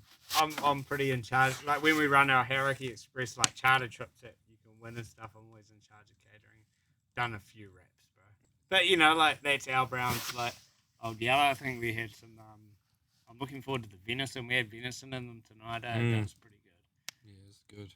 But, yeah, I like making wraps. When we run we've got another trip booked this year. Missed out on it last year, but we take the Hauraki Express boats to the Kings. Oh, yeah. So it's instead of charter trip, it's the same as the Ataki. It's just a bunch of lads. Like George is a skipper and a charter skipper. So, but up there it's kind of a friends trip, and just those trips. And like I'm in charge of catering and like looking after the food, and they run the boat, and I get to fish, and I can drive the boat as well. But just when you get to go on a trip like that with your mates for 3 or 4 days and live on the boat, it's just like insane, eh? Like, I've been to the Kings a few times, but when you go on like a slightly smaller boat and it's not so curated, like it's like your own journey. Yeah. Like today, like it's our own journey. Yeah. It's just pretty special kind of trip, you know, like those special moments, you know, like usually you overindulge being a guy on those boys trips. Yeah. So, you know, like there's lots of like mornings, but there's those moments through the whole trip that you'll remember. So sick. Yeah. It's mean, and there's something about staying out on the boat too, like just being on the ocean. I sleep so well. Like even if it's rough, like I sleep well on the boat. Yeah. So I don't know what it is. It must be sometimes the first night I might not, but or no, it definitely won't be if I get to my father. Usually it's my father-in-law boat that I'm staying on. But if I have a mean day, wake up early, have a couple of beers, like fish hard all day, you're like knackered, eh? Yeah. You just want to like like when you casting from 6 a.m. till 9 p.m. Yeah, with soft baiting and stuff. Yeah. Or even those trips to the Kings with stick baiting. The whole Princess group would stick bait all day. Yeah. Because you're just and you're casting like 160s and 140-gram lures all day. Like you'd actually before those Kings trip, like I'd train, like I'd get ready to be able to jig and cast all day. Yeah. Just because we wanted to go and catch kingies on stick baits. Yeah.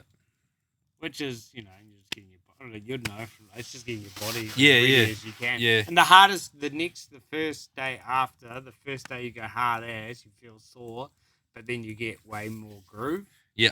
And you get a rhythm, eh? Yeah. Become and efficient. And then you're just like, dun, dun, dun, dun, dun, dun. It's amazing how quickly you can adapt to something, eh? Yeah. Like, that's it, yeah. I noticed it a lot with rugby and training and the rest of it. Like, you get, you feel, you don't do it for a while, but then as soon as you get back into it, like you say, that first day or but depending what it is, you know, first session or whatever, it's like, oh man, that was really hard. And then you just do it the next day and then all of a sudden especially it's like, jigging, it just feels normal. You used to do a bit of jigging. Yeah. And like, you get, jigging's one of those things that you anticipate real hard, so you're like real hard out. Yeah. But then if you get to the end of the day and it's 5 o'clock and you had a couple of beers and you're just like ding, ding, ding. Then you start catching. And then you start catching. And you're like, oh, that was way more relaxing. Because I wasn't like trying to fight my jig. With the brand side of it being, do you think it's like definitely helps and it's a real strength being focused on like a certain area, because I think about my rugby career Yeah. with being a utility and playing multiple positions. Yeah. It's ingrained in you. You're a fisherman. Mm. It's the fisherman and it's the lifestyle. Yeah. It's just easier Instead to of give like it a real to give it the real attention broad to help it aspect. grow it. Yeah. Rather than trying to be like, oh yeah, do a little bit of this and that. Oh, that might be cool, and you kind of get a little bit lost. I do try, because everyone, like, the one question is like, because we do, I think we touched on it this year, like we did a couple of fly prints. Yeah. Thing is, the brand grows and there's so many fishermen. Mm. Because I only do a certain amount of styles of fishing myself. And when Yeah. I first started, I'm like, it was hard to do stuff relating to stuff that I didn't do personally. You know, like marlin fish. It was easy to do marlin prints because I love marlin fishing. Snapper prints easy. I love snapper fishing. But then as the brand grow, I'm like, oh, okay, I got to actually step away from what I personally like and actually start building a brand for the people. Like, you know, like for, you know. And with our UV tops, even like khaki ones that fly fishermen can wear down a river and just be kind of muted colorways if they're like casting in summer and stuff like that. And it's fun. I like, and I've got to chat to buddies about it, like mate Jeremy and stuff, and like, would this be rad for fly fishing? Because, you know, like it's muted colors and start thinking about more the broader picture of, instead of me personally as the owner, about what it's easy to design about what I like to wear for fishing because I like those styles of fishing. Yeah. But yeah, and I think as I go bigger, because it's even like women, like we get so many asks for women. Yeah.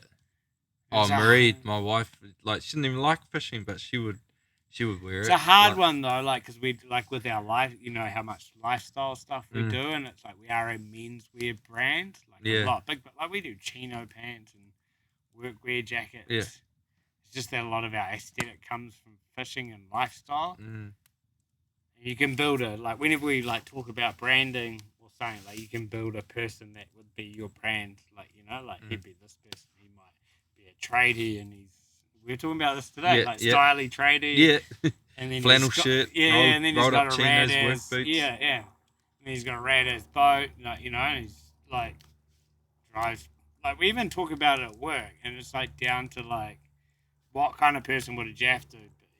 And he's like, oh, he'd probably drive a Ford Ranger or a Hilux. He might be a tradie, or he might be like a, you know, and then you'd like lay it out, because you have to, because you can't be everything. Nah. You've got to narrow down what your customer is and build that customer. I mean, you see them and you're like, fuck, oh, there's one of our customers, and you can like see them, and then that's who you're designing to. Yeah. Because there's like, what, 4 million people? How many in New Zealand? Like, there's enough customers. Yeah. No one might like a little bit of it, and then that's how, like, even when you're designing now, like, you've got to design to those people. And they want the same shirt. They want a new flannel, new crewman shorts. Yeah. And older customers, like we get a lot of old, I was telling you the other day, a lot of like 50s, 60s, which is weird because like I'm in my late 30s, but I'm designing for dudes that are like have like, well, they're like double your age or half your age. Yeah, pretty much. Effectively, like it's like at Commercial Bay, our retail store, like I get a lot of 65-year-old customers coming to buy a nice flannel shirt and a pair of pants. And they might own a boat, and then I'm like, oh, we did the UV stuff for like your weekends. Like, oh, perfect. I'll use that out in the islands or when I go up north on this trip. Or you get dudes coming to the other store, and they're like mad fishermen from up north, and they'll come in, they're like 65-year-old dudes, and they'll come in as a group, and they've been on the other races, betting and shit, and then they come shopping. It's a funny ass, dude. On the piss and stuff. Yeah, it's pretty cool, when like, just that like-mindedness to the brand, like you're And going to attract that like-mindedness type of person, because you can see it when you see the stores, the fit outs, everything. It's like, that's what I'm trying to lure in. Like, if it's you, you're going to walk in the door and you're like, I want to buy something here. Well, Penny says that, my wife, she's like, would you wear this? And I'm like, oh, fuck, it's probably not really that Jaff. And she's like, don't make it. Oh, yeah. Yeah. So, like, she will hit me up. Yeah. She's like, is it Jaff? Because, like, say UV tops, for example, like, you've seen Aussie. Fucking crazy colours and depth sounders and fucking marlin jumping over your face and, like, all sorts of shit. And our ones are just what is it? Like I think you've got the most graphic. Yeah, it's got the kingfish on the back. But like our Anglertech, not like our first ones, it's just print done. Yeah.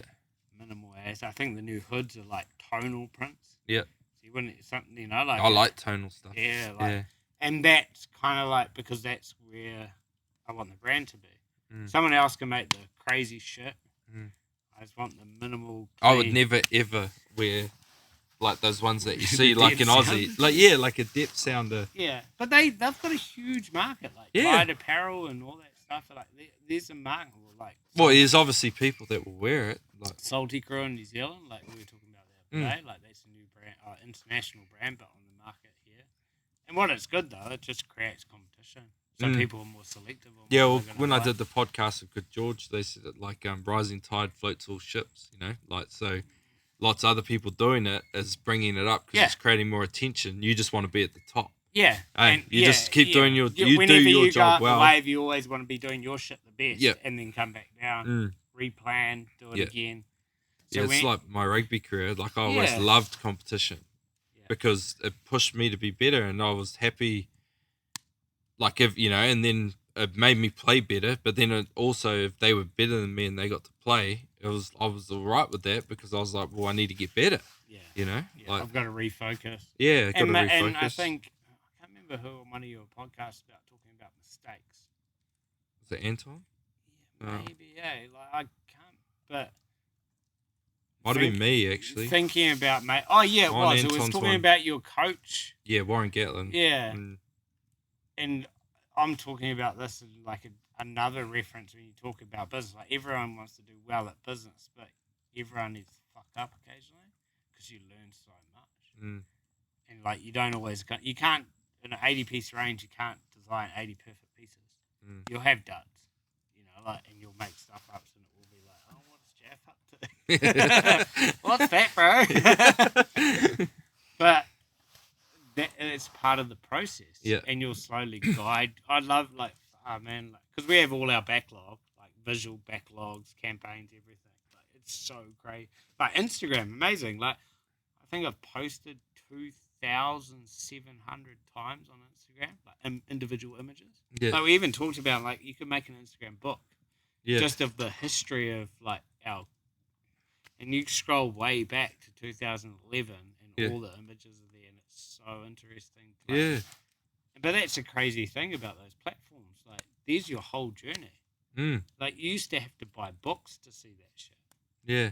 And now it's just like the whole. Well, people will probably be listening to this doing it now. They'll probably go have a look and have a look back and go, whoa, they are still all there. Yeah, and that was like back in kayak days, and like, I think my first trucker hat, and rad stories like the guy, one of the dudes that ever first bought a trucker cat, he actually sent me a Surtees because I got a Surtees. He bought me a Surtees. He sent me a Surtees, like fucking sandstand, surf casting sandstand that Surtees made for him for surf casting because he makes all his rig. Oh, it's the guy that does RAL lures. Like garage. Yeah.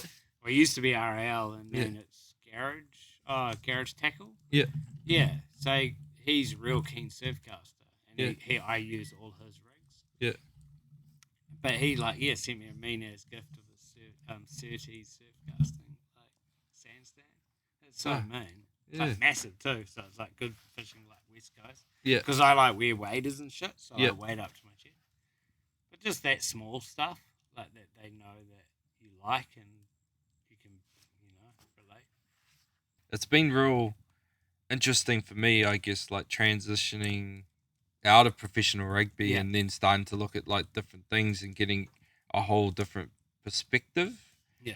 And it's amazing how much stuff crosses over and relates. And then the podcast has been a great platform for it because people have like listened to it and then talked to me and then like or reached out or whatever, or even friends that like close friends that I've had for years and they'd listen to the podcast like, oh man, I never knew that, or and it's just like, oh, I suppose like it probably never came up in conversation, so but just because of who I was talking to somehow triggered something for me to mention, like, oh yeah, went through this process at a certain time of my career or whatever. Yeah. And it's just like, oh man, it's just like what I deal with on the farm, or And you can adapt that mental state to anything you do. Yeah.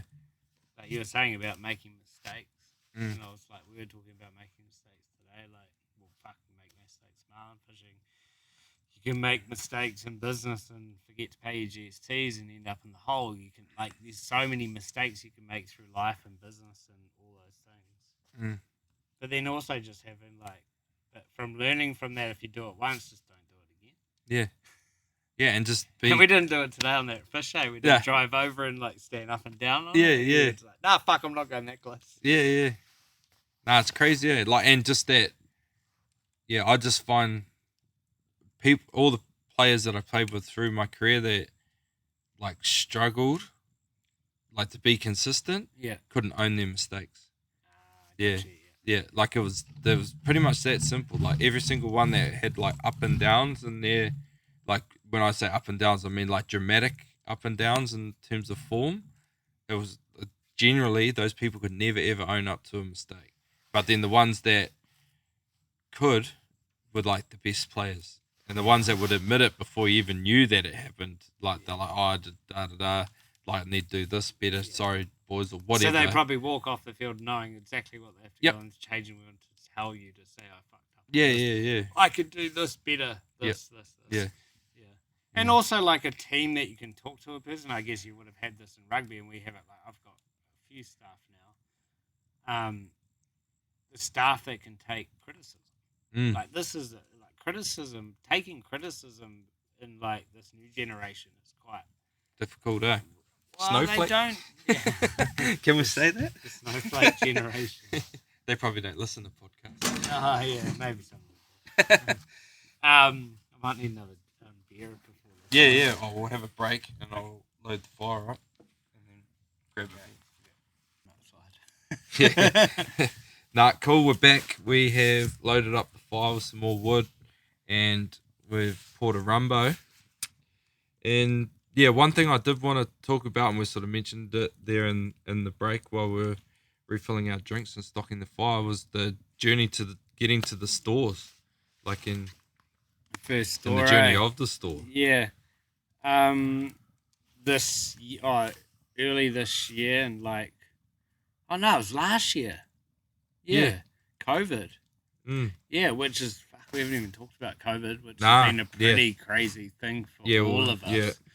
In the middle of COVID, we opened our first retail store at a new commercial bay development down in the waterfront in CBD Auckland, so bottom of Queen Street, and that's been getting done up for last couple of years, I think. And I always talked to my wife, and I said I want to build a Jaff store, a space for a guy, people to be able to see all the products and all our stories on the wall and old heritage stuff. And we signed a lease 3.5 years ago, I think. And last year in June the 11th, we finally opened. So it was I think it was nearly just under 3 years that it took from signing the lease. So was that in 2019? Or was it post-COVID? Open the store after the first lockdown of COVID. Oh, yeah. Yeah, so open after COVID. Yeah. So you know how everyone celebrated and went to level 1? Yeah. Yeah, that's when it opened. Oh, man. So, we were nearly finished our store. I was probably, I think we had 2 weeks off deadline. I was doing, 14-hour days. So I'd work at work, and I did all the painting for the shop. So I had to save money and stuff. So I was working at head office, and then I'd go down to CB on my scooter and take all my painting shit, and I did all the black stain. If you've been to the shop, it's black stained wood with oak. Heaps of wood, it's a big ultimate man cave kind of vibe.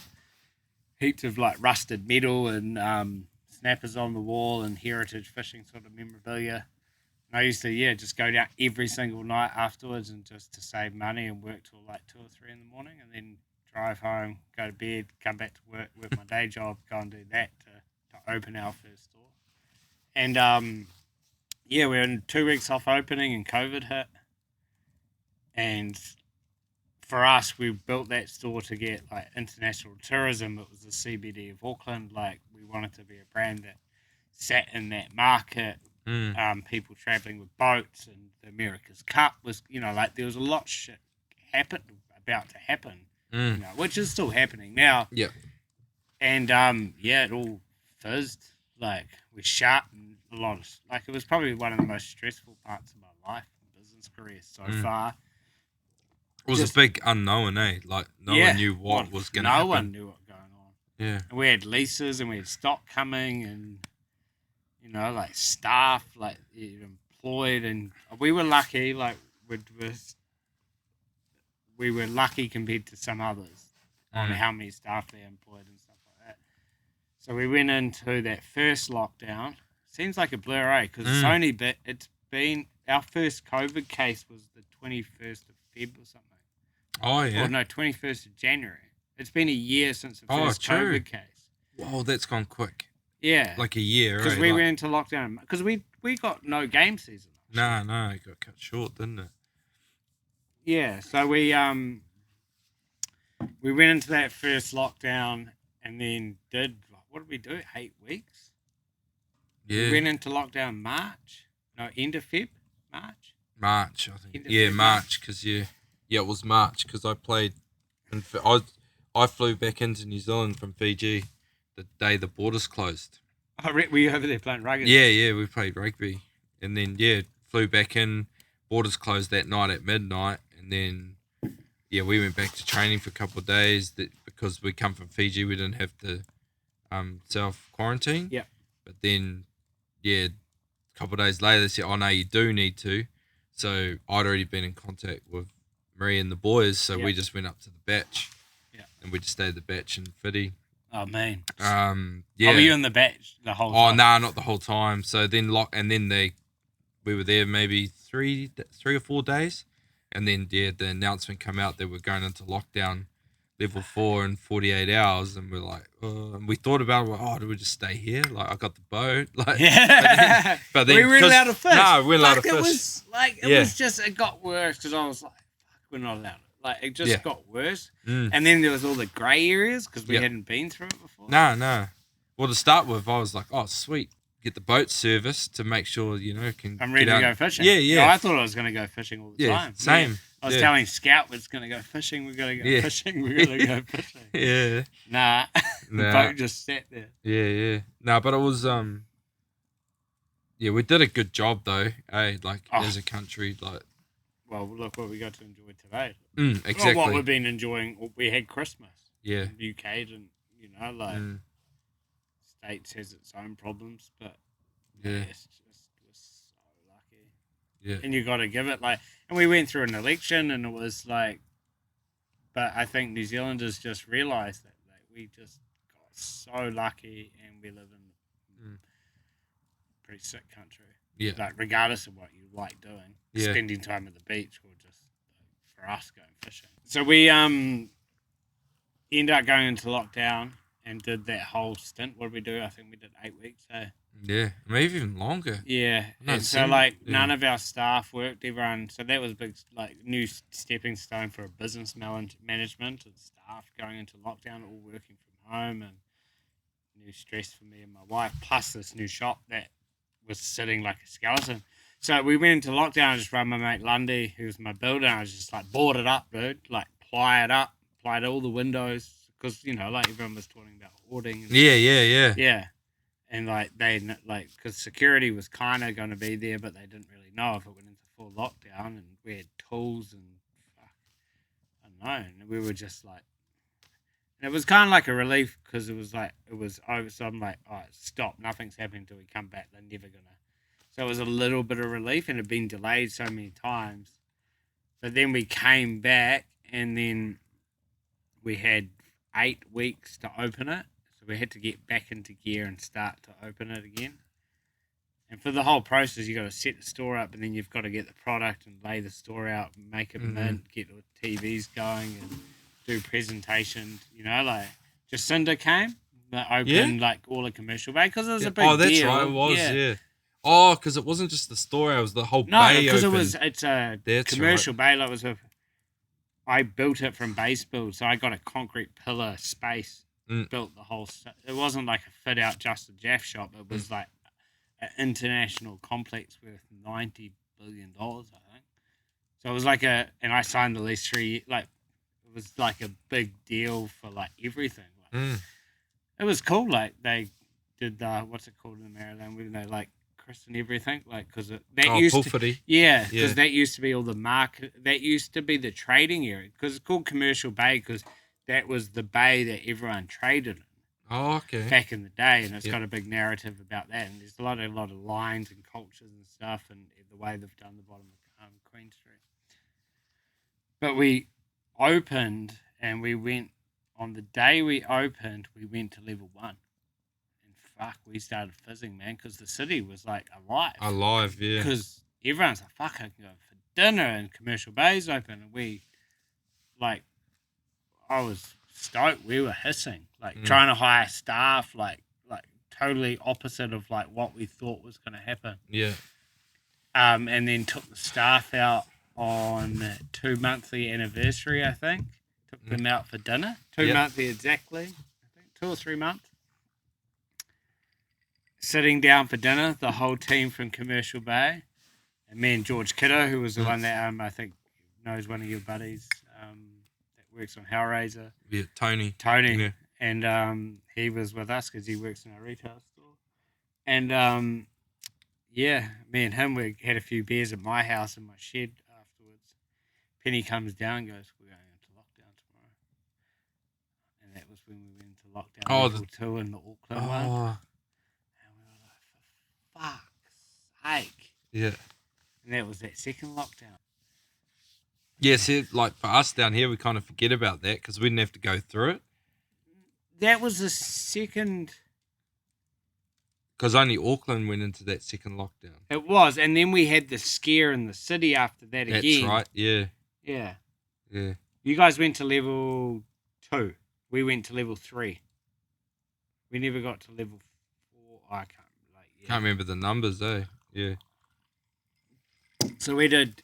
And it was just so, because, like, I worked on that store for 3 months, written budgets, and, like, it was, like, and then the America's cut and tourism, and just nothing went to plan. Yeah. Nothing went to plan. Quite scary, you know, like, you're investing big money, but in saying that, like, I have to give it to, like, just New Zealand and, like, maybe just, like, being blessed that the brand had enough thing. Like, within New Zealand, it's just, the store's done well. So like the way I was brought up was always about supporting local. So if you could buy like you're big on it, eh? Yeah, big on it. Especially Real being big from on here, it. like you know, like and that's why you're real Waikato and Morrinsville and but growing up in Morrinsville, like small town, like it was always you got it from Morrinsville. You know, like whatever it was, like you got it from the store in Morrinsville, and if they didn't have it, then you would go get it elsewhere. But if they had it, we got it. Yeah. From them because there was a connection local. there. Yeah, like it was you're in the store and you're buying it from your you probably the know girl his that's name. in your class, his parents. Yeah, her parents or his parents or whatever. There's like that connection, that relationship, or even just the simple connection to the product or the brand or the store or whatever it is. Yeah, and I think that COVID's kind of made people because. I want to buy New Zealand, or I want to buy someone that's supporting a person to be able to sustain their life in this environment. Yeah, and keep them going, and which is what I imagine it was. Life's always been like if you go back, hundreds of years. Before online stores. Well, Because I went the opposite. Like retail's, you know, like retail, you got to get them in your store. When like online is like you can just buy it online. If you don't like it, send it back. Like it's admin. Especially for guys, we don't really. Nah. Like, it's way different to girls, like, online stores and stuff. Like, they all send it back for free, or they just send it back because they don't like it. Guys are like, fuck, can't be asked. We don't. I would never send anything back. Yeah. Well, you give it to your mate. Go, I cooked this. It's the wrong size, bro. Here, you have this. It's just a guy thing, eh? But girls wouldn't hesitate. They'd be like, oh, no, wrong size. Penny sends stuff back to Europe. Like when she buys stuff online. She's real into clothing. But we had a pretty massive when we did our renovations on our house. She's like big walk-in wardrobe, and it's like, she's like, I get like 30% of it. She gets 70. Yeah. Even my shoes get kicked off my rack and stuff. Burks sit on the floor. Yeah. How good are Burks though, eh? Oh. We're talking about that today, eh? Like, Yeah, I was just stoked because your kids had like mini versions Yeah. and stuff. And they're comfy, man. Mm. But like all that kind of fashion is coming back, eh? There's a lot of things. I think comfort, it might be but I think it will be a lot to do with our age. Like, Yeah, as our we age. grow, Yeah. like the younger kids will probably be wearing something else. Mm. And we don't notice them as much because we don't see them. Yeah, true. You know, like, and it's the same in fishing. Like, you see the odd young kid really into fishing, whether his dad's into it. Mm. But at certain stages, we probably remember that your dad was into fishing, but you got to your like teenage years and you're like, nah, I want to go and party and chase girls, and you might not so be into it, so you probably will stay away from it. But yeah, like Burks and stuff, I think just people are more into like they want to be comfortable. Yeah. They're comfy too, like, you know, to wear every day. Mm. Well, I wear mine. I pretty much live in them now, eh? Yeah. Yeah. Yeah, because I'm not a big shoe wearer. Because you said on the boat you used to wear just bare feet. Yeah, just bare feet all the time, but then my feet just got punished. Mm. So then, bought the Crocs. They're good on the boat. So, like, talking about little boats and, like, especially with people fishing center consoles and stuff, like, do you have to wear sunblock all day? Like, you do UV tops and shit, but... Well, I've got a UV top. Yeah. We want to get you one of the hoods. Yeah. Bet Brownie had one on today. Yeah, he did it. Yeah, seen but, him when he came past. He looked pretty sharp. Yeah. But, like, that whole thing, like, that's new. Mm. And that's, like, the same thing as, like, just comfort. Yeah. Yeah, we'll see quite often I'll wear a hoodie on the boat, even when it's hot, just to get sun off me for a while. You wear a hoodie? Yeah, like just keep the sun off me for a while. So I'll leave because I wear it in the morning on the way out, you know, and it's cold. And then when the sun's up, I'll just be like, It was pretty wet this morning. Yeah, it was. I'll just guts it out and keep it on for a bit longer to keep the sun off me for a couple of hours. You know, and then when it gets too much, I'll take it off and block up. And yeah. Yeah. Because it can get real hot in those little boats, especially if there's no wind. Yeah, and if you're running certain directions. I find I get a lot hotter fishing on the west coast. Just must be the way the sun is or sits. Yeah. I suppose because in the morning, most of the time you're heading out, and that longer run, you tend to fish your way out. You know, so you're trawling out, so you slow down, so you're spending a longer period of time going in that direction with the sun behind you, coming straight in. Yeah. And then the same in the afternoon when you go home. So and you're just hot, just roasted. Yeah, but today we had a lot of cloud cover today. All day. Until we got back into meters.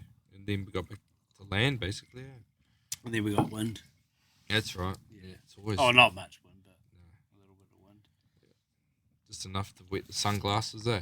Yeah. But store's been fun. Like I guess its thing is like with business, you need to create a challenge for yourself as you grow. So like we've done online and we've got inventory systems, and as a director of a company, you need to challenge yourself to keep growing.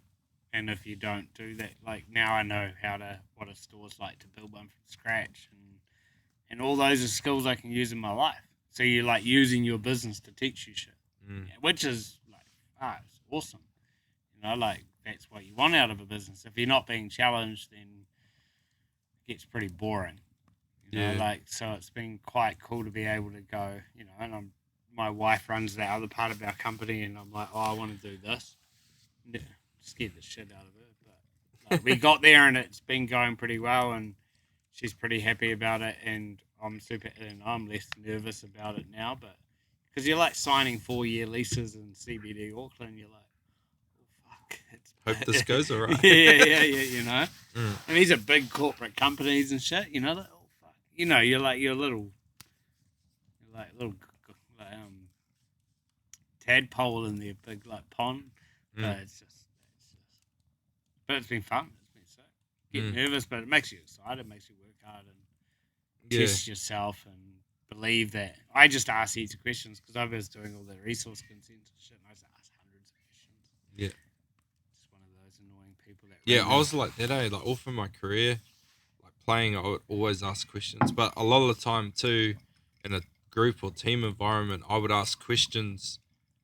I knew the answer, but I just kind of felt that the question, People need to be aware of the question. different people. Yeah. Like, I've always felt that I've had a pretty good understanding of my peers or people around me. Yep. And I've always valued that personal connection and relationship to my teammates, whoever they are, whether they're there for one day or whether we've played together for 20 years. Gotcha, Yeah, like I've always sort of made an effort of that.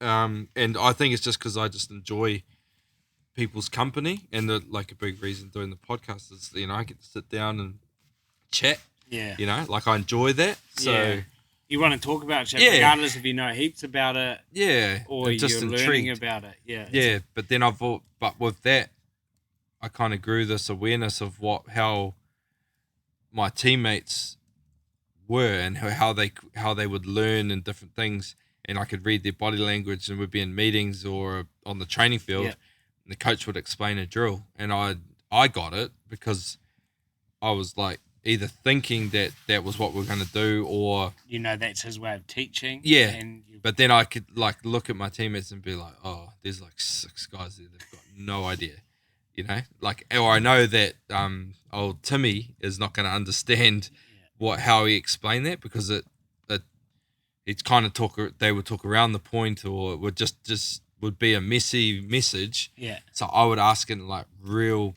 plain. Plain. But I would ask it. I wouldn't say, "Oh, no, yeah, we're going to do this." It'd be like, "Okay, so do you mean?" And sometimes it was just to clarify whether that was actually. And just clear I was it like, up and yeah. try to put it as the clarity is. But yeah, I got told off real bad by Ian Foster. Didn't you? Yeah. One day he just like blew up. Yeah, I think he just got frustrated because I was asking lots of questions.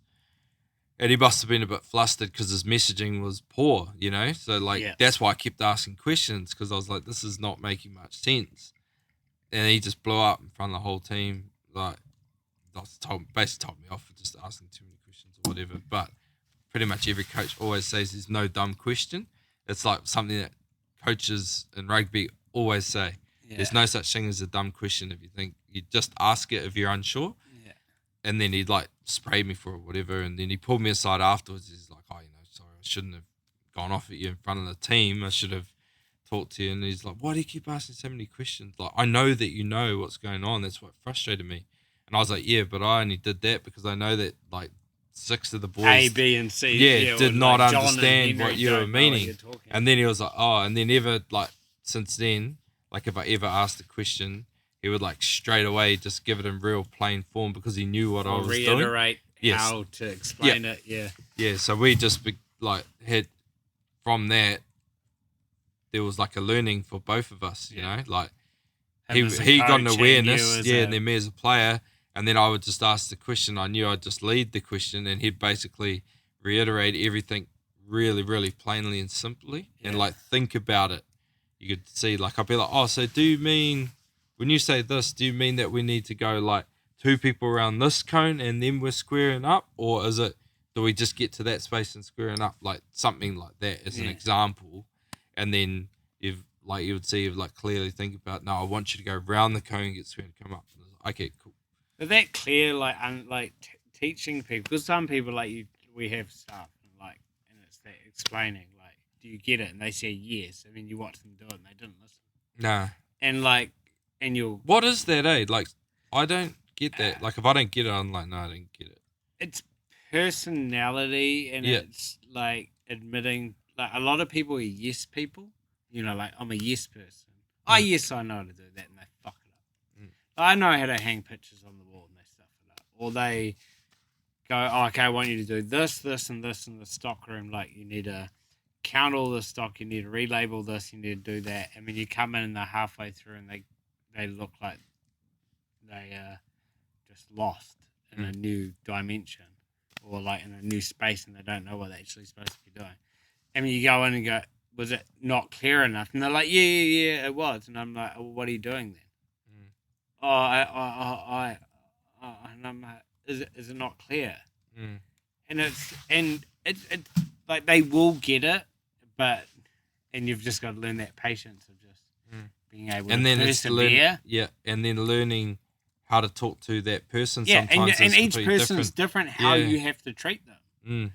And the more staff you get, the more players on your team as a captain, or the more players on your team that you know probably need to be talked to that way. And that might be like that different age bracket where they grew up, where they, from. Like, I guess in rugby, like, there's people from everywhere. Yeah. Like, you're trying to achieve 5 people cultures. that, like, English is second language too. Yeah. Yeah, so there's that side of it as well. But I'm a watcher and learner, especially with around boating now. Like, I learn off my father-in-law, but that whole thing, like, that scares me, boating, like, in general. Like, a lot of people are like, oh, I got heaps of money, I can buy a boat, but I'm a shit. Well, like, what are the most stuff-ups on boats? Big, expensive. Like, they can't drive their boats. But, like, you learn on a little boat, you said your dad was stoked you got a little boat, and you learned about boating. Like and going reading the seas and like that education. If you can teach your kids that, like, they're gonna be. You imagine what little Mark Collins' kid's gonna be like. He'll be catching marlin at like 4 years old by himself solo. But that, it's so rad, and it's ingrained in and it's the same with my kids skating and stuff. Like that's my thing. I grew up like I had that kid a skateboard when he was 1. Like it's just ingrained in him that I don't do it as much as I used to, and I've got other hobbies. I'd love to just skate every day if I could, but watching him do it, man, I can live through my son. Like it's like mean. Yeah. Watching him do it. Yeah. It's the same with the boys of rugby because I've never like pushed it on them. Yeah. At all. Like I tried to veer them away from it. I've mentioned it a few times on the podcast because I just wanted them to know that there was other options. Yeah. Like in soccer, other soccer, sports, like anything, or even just anything. Yeah, like soccer. Like I always wanted to play a team sport. But yeah, would like push them towards other like soccer and things like that. But it's rugby. Like rugby's what they want to do. But rugby is what what they come from. That's what they see. Yeah, exactly. Most kids, because you got 2 boys, yeah, they want to see they want to do what their dad does. Yeah, but it's like Cooper likes coming fishing. Yeah, like, yeah. It's like Scout likes fishing and skating. Yeah. It's even like my wife likes skateboarding as a culture. Like she gets a lot of fashion inspiration from skateboarding. Like some of her favorite like inspirations in culture when she grew up were like models are affiliated to the skate industry, like in their style and stuff like that, like the shoes they wore and what they were doing, and that's what she's into, and that's what's affiliated around our house. So like Scout's weekend movie is Dogtown Z-Boys. Like so it's kind of like, and that's the culture he grows up on, and we have like Santa Cruz posters, and like your kids see rugby jerseys, so of course they're gonna like rugby. My kids see skateboarding and fishing. You'll see rugby and fishing. So that's just like, I reckon if I ever had rugby, like Scout like kicks the rugby ball and shit, but he's kind of it's rare. Like, but they're always gonna follow what their parents do. Yeah. Unless they find a niche that they're real good, but it probably won't happen until they're like 10, 11 or in school or something. Yeah. They get introduced to something that they gutter ball. Hacky sack. Yeah. Remember those kids? Chatterings. Yeah. We're the same age. Yeah. There's something about like the hunting fishing side of it too that I reckon that's like that hunter gatherer kind of thing. Like I think you go back like Stone Age sort of thing.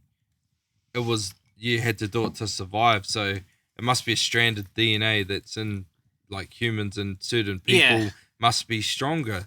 Well, and also the reward it gives you.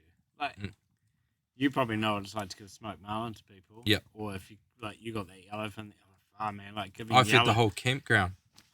Like, but, I was like the superstar of the campground. And like you're real proud of doing the dish. Like and it's the same like even today, like making lunch. Like you're on a trip. Like you're going fishing for the day. Make a mean feed. Like it's part of the experience. Like if you caught if you're on an overnighter, like I think me and Mark's last trip, like we caught 2 blue cod legal ones at the Mercs. Just blue cod like wraps like that for dinner. But it's part of the experience. It adds to it, eh? Yeah, well, it just adds to it. And then you got friends that don't fish, and then you're like, oh, what's this? And it's like, oh, it's kingfish belly flap, and then that's sashimi kingfish, and then you've got kingfish medallions.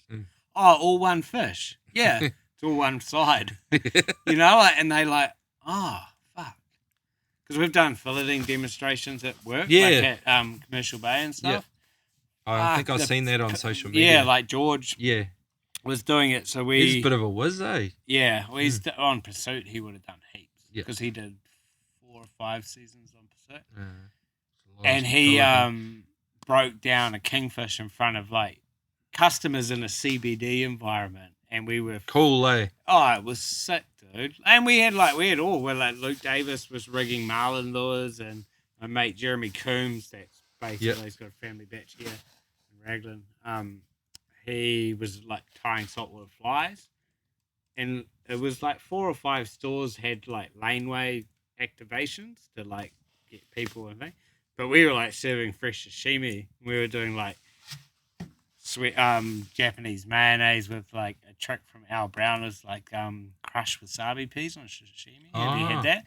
No. Because you get the crunch, yeah, and then the wasabi that you usually have, and you dip it in soy. So you got a piece of a kingfish like that, and it's like crushed, like you crush the whole packet of wasabi peas into like little crunchy bits, put it on top, and then like dip it in soy, and then it's like crunchy but spicy at the same time. And then the soy. And the soy. Oh. And then you put you can just. But he was just making these little boats of different ones. Yeah. People were oozing. He's like, so that's the real fish that you get. And it's like, yeah, that's where it comes from, bro. Yeah. But like 90% of the people don't even know how it ends up on their plate. Nah. Well, and then I love being able to provide fish to people because you go to the supermarket, you see what it costs. It's crazy. Yeah. And then you go and drop like a whole bag. You can't even buy. Nah. They go and drop a whole bag of fillets off, down to the neighbour or whatever, and it's like when you actually work it out, you're handing over probably a couple $100 worth of fish. Yeah, you're like, yeah. When you catch, I remember when we used to do those. Or did you ever do the skippy runs to go and catch bait for your freezer? You'd catch I remember catching $900 of bait. Yeah, because a skippy was $13, $15 for a big skippy. And me and Ray got 90. We filled 2 chest freezers, 1 bait. So he had them for 2 years. No, it's still sweet because we bagged them beautifully, like mint. Yeah. We just did 3 I think we had 4 rods and 3 bungees. Yeah, just going it was fun, bro. Yeah. It was so much fun. Fucking triples and shit, bungees going out. It was just 70 meters inside the penguin. I was right on the penguin. Yeah. But that's the thing, you go to the super, it's the same as catching mackerel. People go and spend money on bait where you can go down the wharf and catch 7 mackerel and there's their bait. And it's better. It's fresh. So good. We'll catch out West Coast. I try to use shellfish as much as possible out West Coast because it's real good for trevally. Yeah. And it makes real good sashimi and it's a real good wharfish kind of dish. So try to target those as much as possible out there, eh? Is there quite a few on the West Coast, trevally? Oh, out Muriwai, yeah. I can fully avoid carwai with shellfish and stuff and fully target them. I'll go and buy 4 or 5 because you don't need. You make little mere morsel baits, and I'll just go and buy 5 mussels from the supermarket, and that will be my bait for a surf casting mission. Yeah. You can target trevally because they'll it doesn't have as strong a scent as a pilchard or something like that. Oh, okay. Yeah.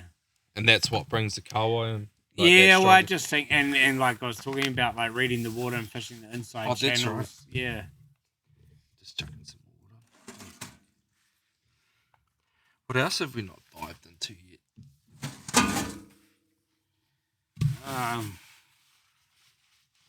What is the time? 12. 12:10. Yeah.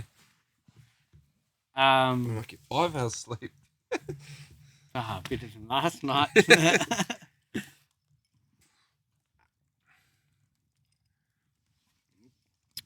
I don't know. I'm just think it's pretty cool that we've had a pretty awesome day. Like really, we could have gone out all day and done the podcast, and we didn't catch anything. Yeah.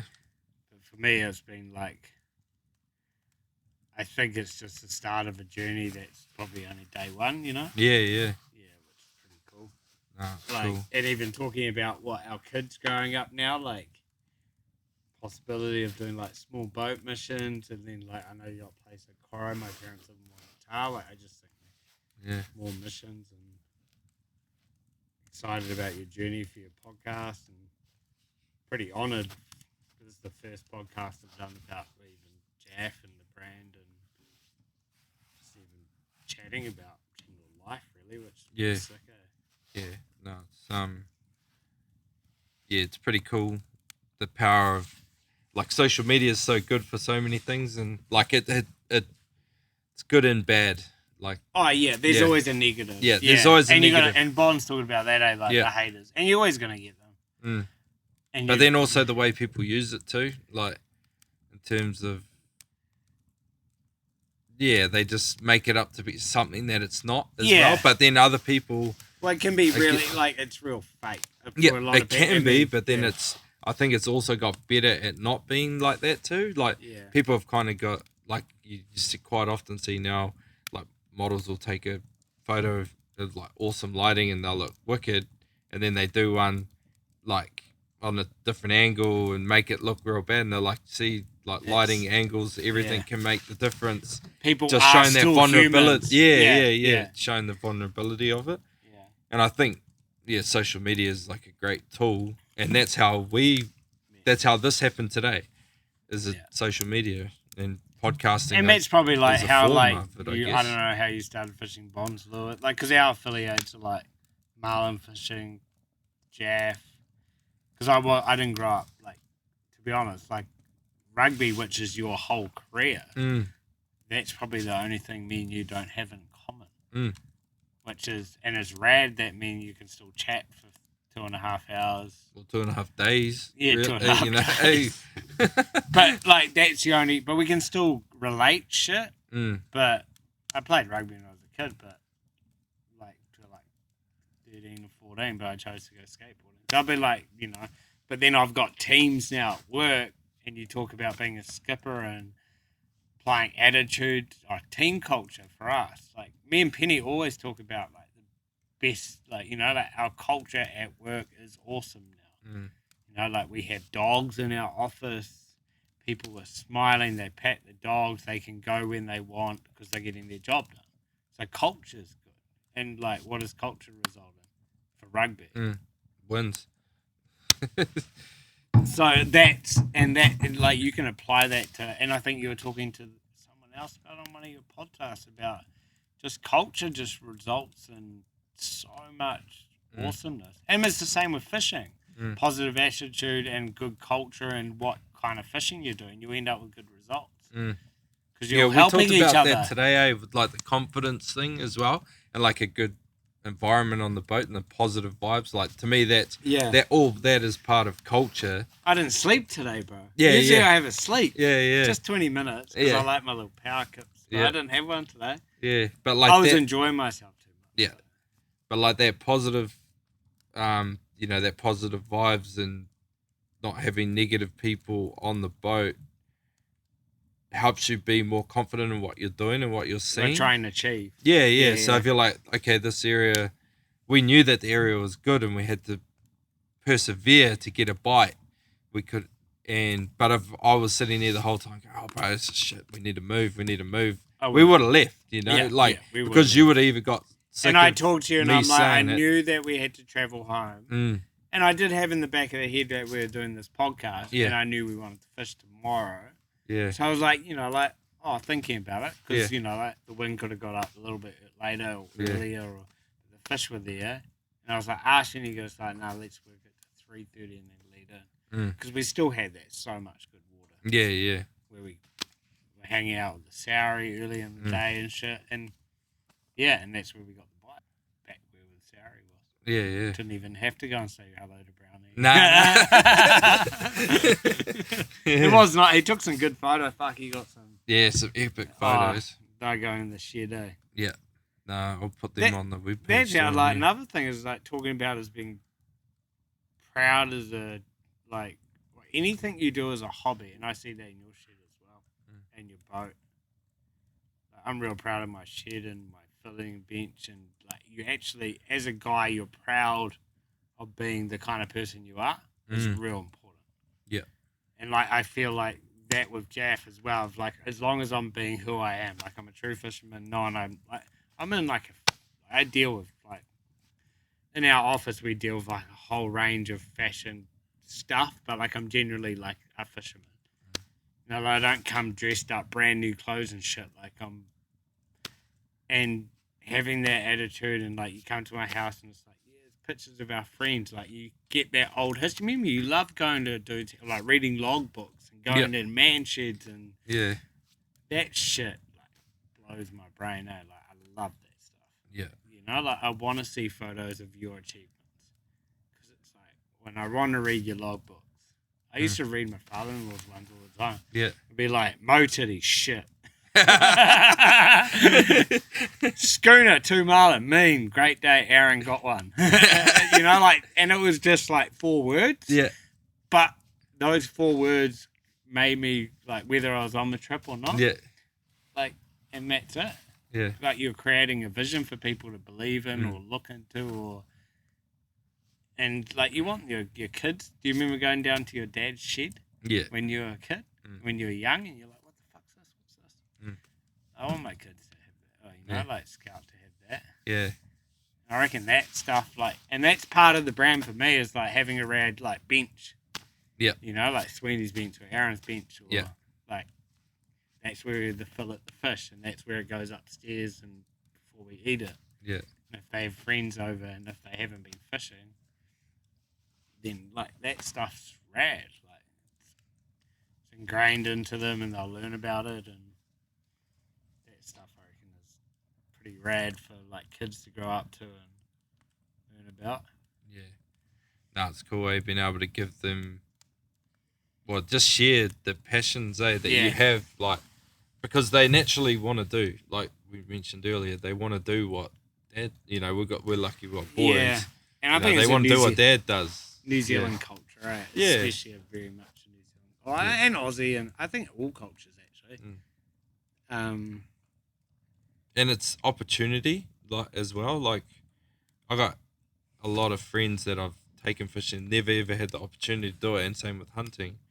You take them out, they love it. Like, they really, really enjoy it, and I get a massive buzz out of that. Just watching them, Yeah, just seeing them, and, like, you know, they catch a snapper that's not even legal, and they're just fizzing, and you're like, man, that's cool. Like, yeah, you know, it's like watching, you know, your kid catch their first fish. We've done quite a few giveaways on through Jaff on the Harrick Express, like George and the thing, and some of the trips we've had on there, like with Bryce Casey that we met playing rugby, we did a trip. We did a rad trip with him, actually. Like, it was a trip to the barrier overnight, 2 winners. It was actually a son that was like 12, 14 years old, and a dad, recovering alcoholic, and he worked with alcoholic people. So me and Bryce were on the piss, and this guy was straight the whole time, and his son was taking the piss down. He's like, Dad, you want a drink of that day? And he goes, no, I'm straight. It was quite weird, but we caught like 80 kingies, I think, over 2 days out the back of the barrier. Yeah. And Little Barrier, and but the smile on that kid's face, bro, like, he had the time of his life, And that's it. Cool, though. Yeah. It's just that, like, what were your kids like when they saw that marlin the other day? Can we kill it? Can we kill it? Nah, they were busy now. They hang out with your old man too much. Nah, they were like, it was, they got a real buzz, like, which I didn't know if they would get that buzz. Like, Cooper cried the first time we were on the boat when we hooked up, because it was just, Too intense. manic. Yeah, it was too intense for him. He didn't know what was going on. We're like shouting and like Wayne Lewison and like, yeah, boy, like yelling and the rest of it.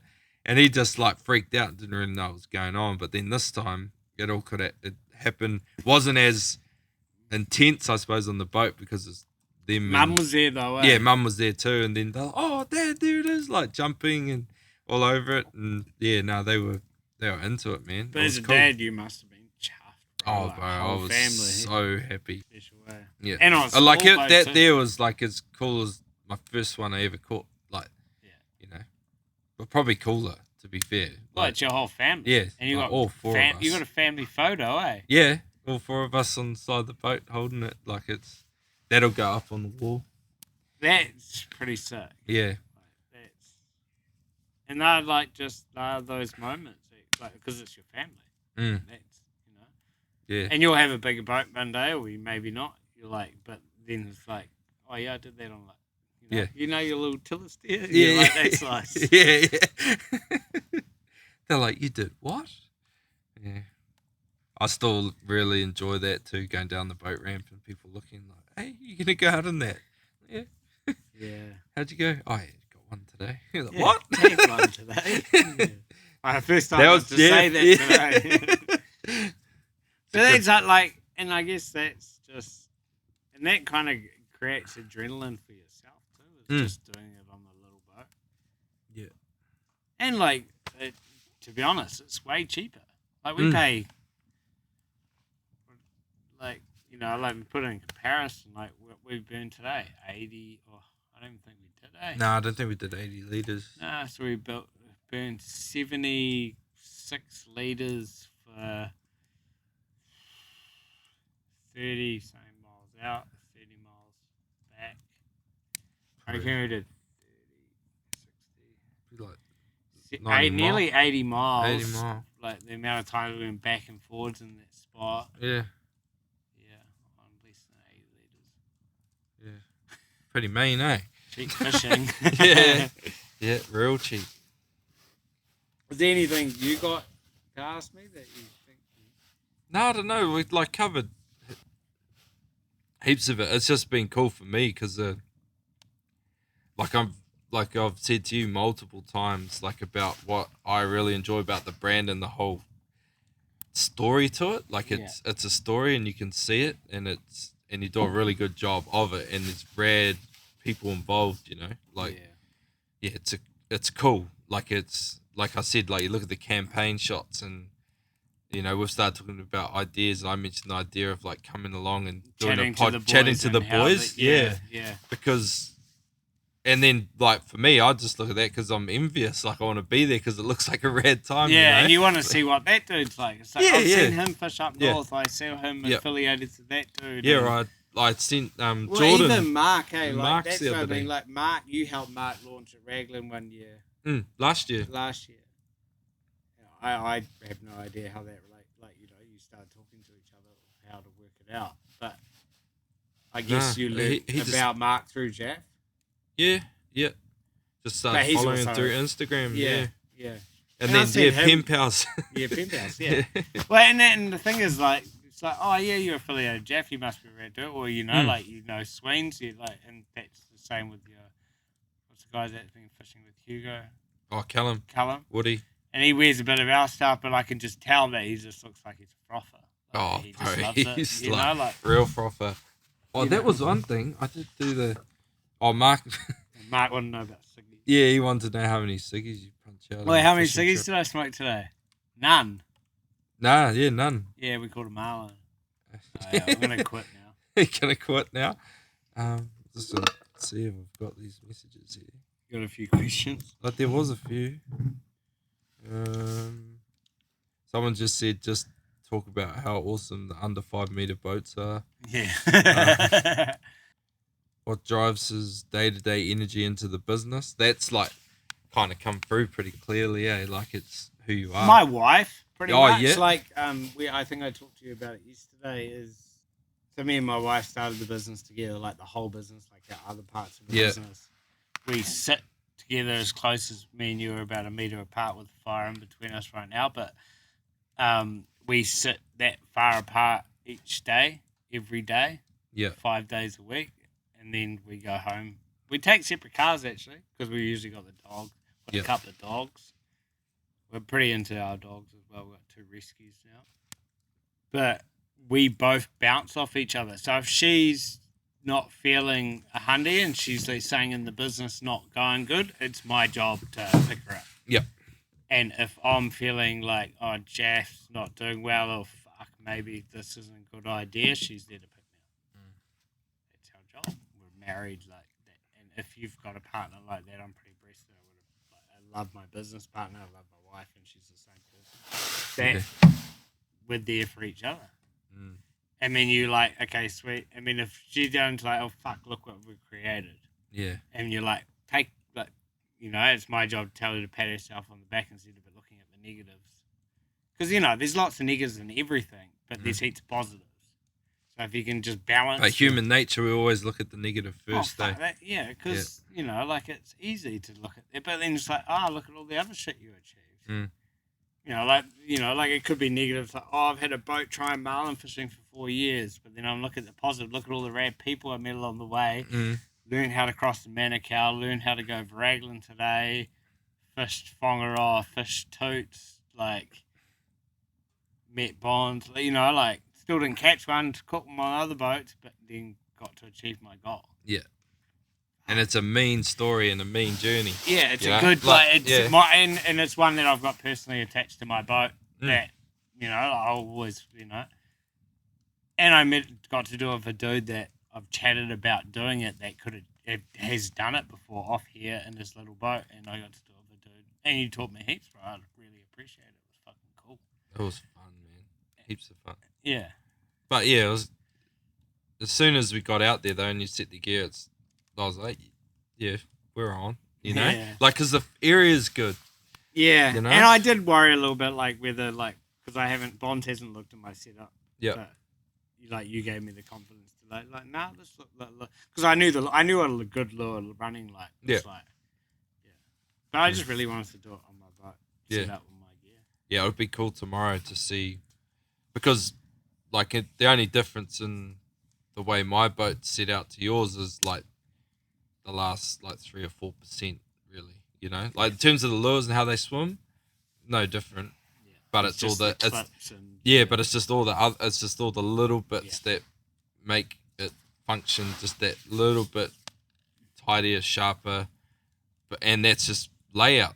This is pretty much that's it. Yeah. Just but that's all those things are back to motivation, disappointment, and support. And I got a good business partner, and she's my wife, so it's I'm pretty lucky. And she doesn't fish, so I get to do my hobby.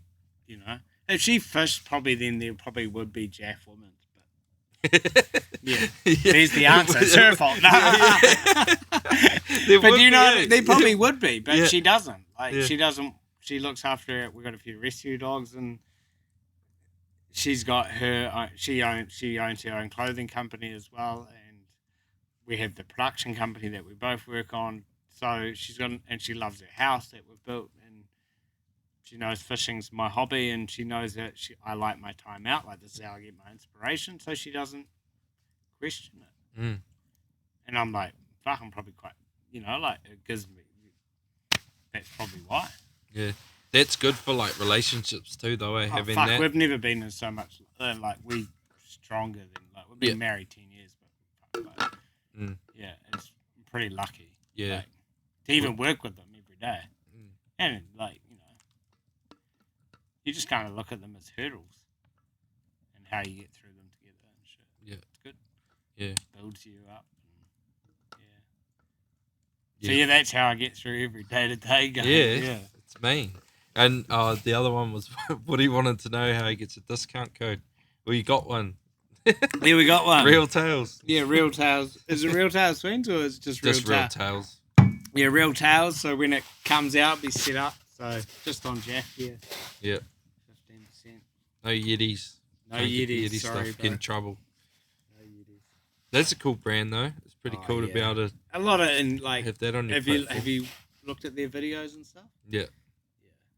storytelling. Yeah, yeah, very similar, right? Yeah. Like to Yeah, what I you talked use to it on. Brownie and stuff about it, and like even because like same as like the product doesn't have to be in the full face. It's not like here's the short. It's like about what the brand's about before you look at the product that it is. Like I think Yeti is like just and their storytelling. Man, they've got some good budgets, but they've made some pretty incredible films about that. Just is there to inspire you to go. I want to go on an adventure. Yeah.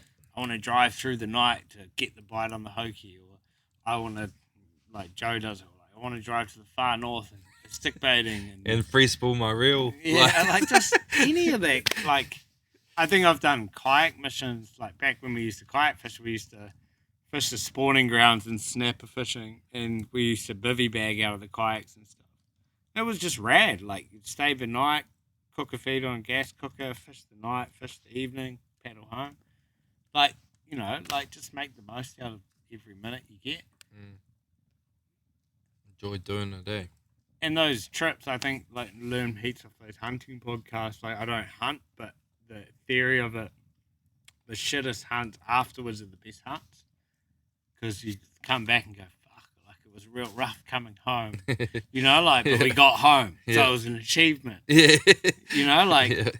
And there's always a positive out of it. That was pretty special, but if we had 30 knots on the way home, we made it home, it probably would have made it more like we're alive. Yeah. Would have been very wet. Yeah. No, it's been cool, bro. Very cool. Looking forward to tomorrow. Yeah. Might get 4 hours sleep. Out there and into it. And do it again, eh? Yeah, bro. Thank you very much for coming on the podcast. Nah, it was really nice to meet my pen pal. Yeah, mate. Nah, I appreciate it, bro. It's been fun. And look forward to heaps more adventures. And yeah, bro. Don't ever stop making crewman shorts. I might. Please. Yeah. Thanks, bro. Sweet. Cheers, dog. Sure. Thanks, bro.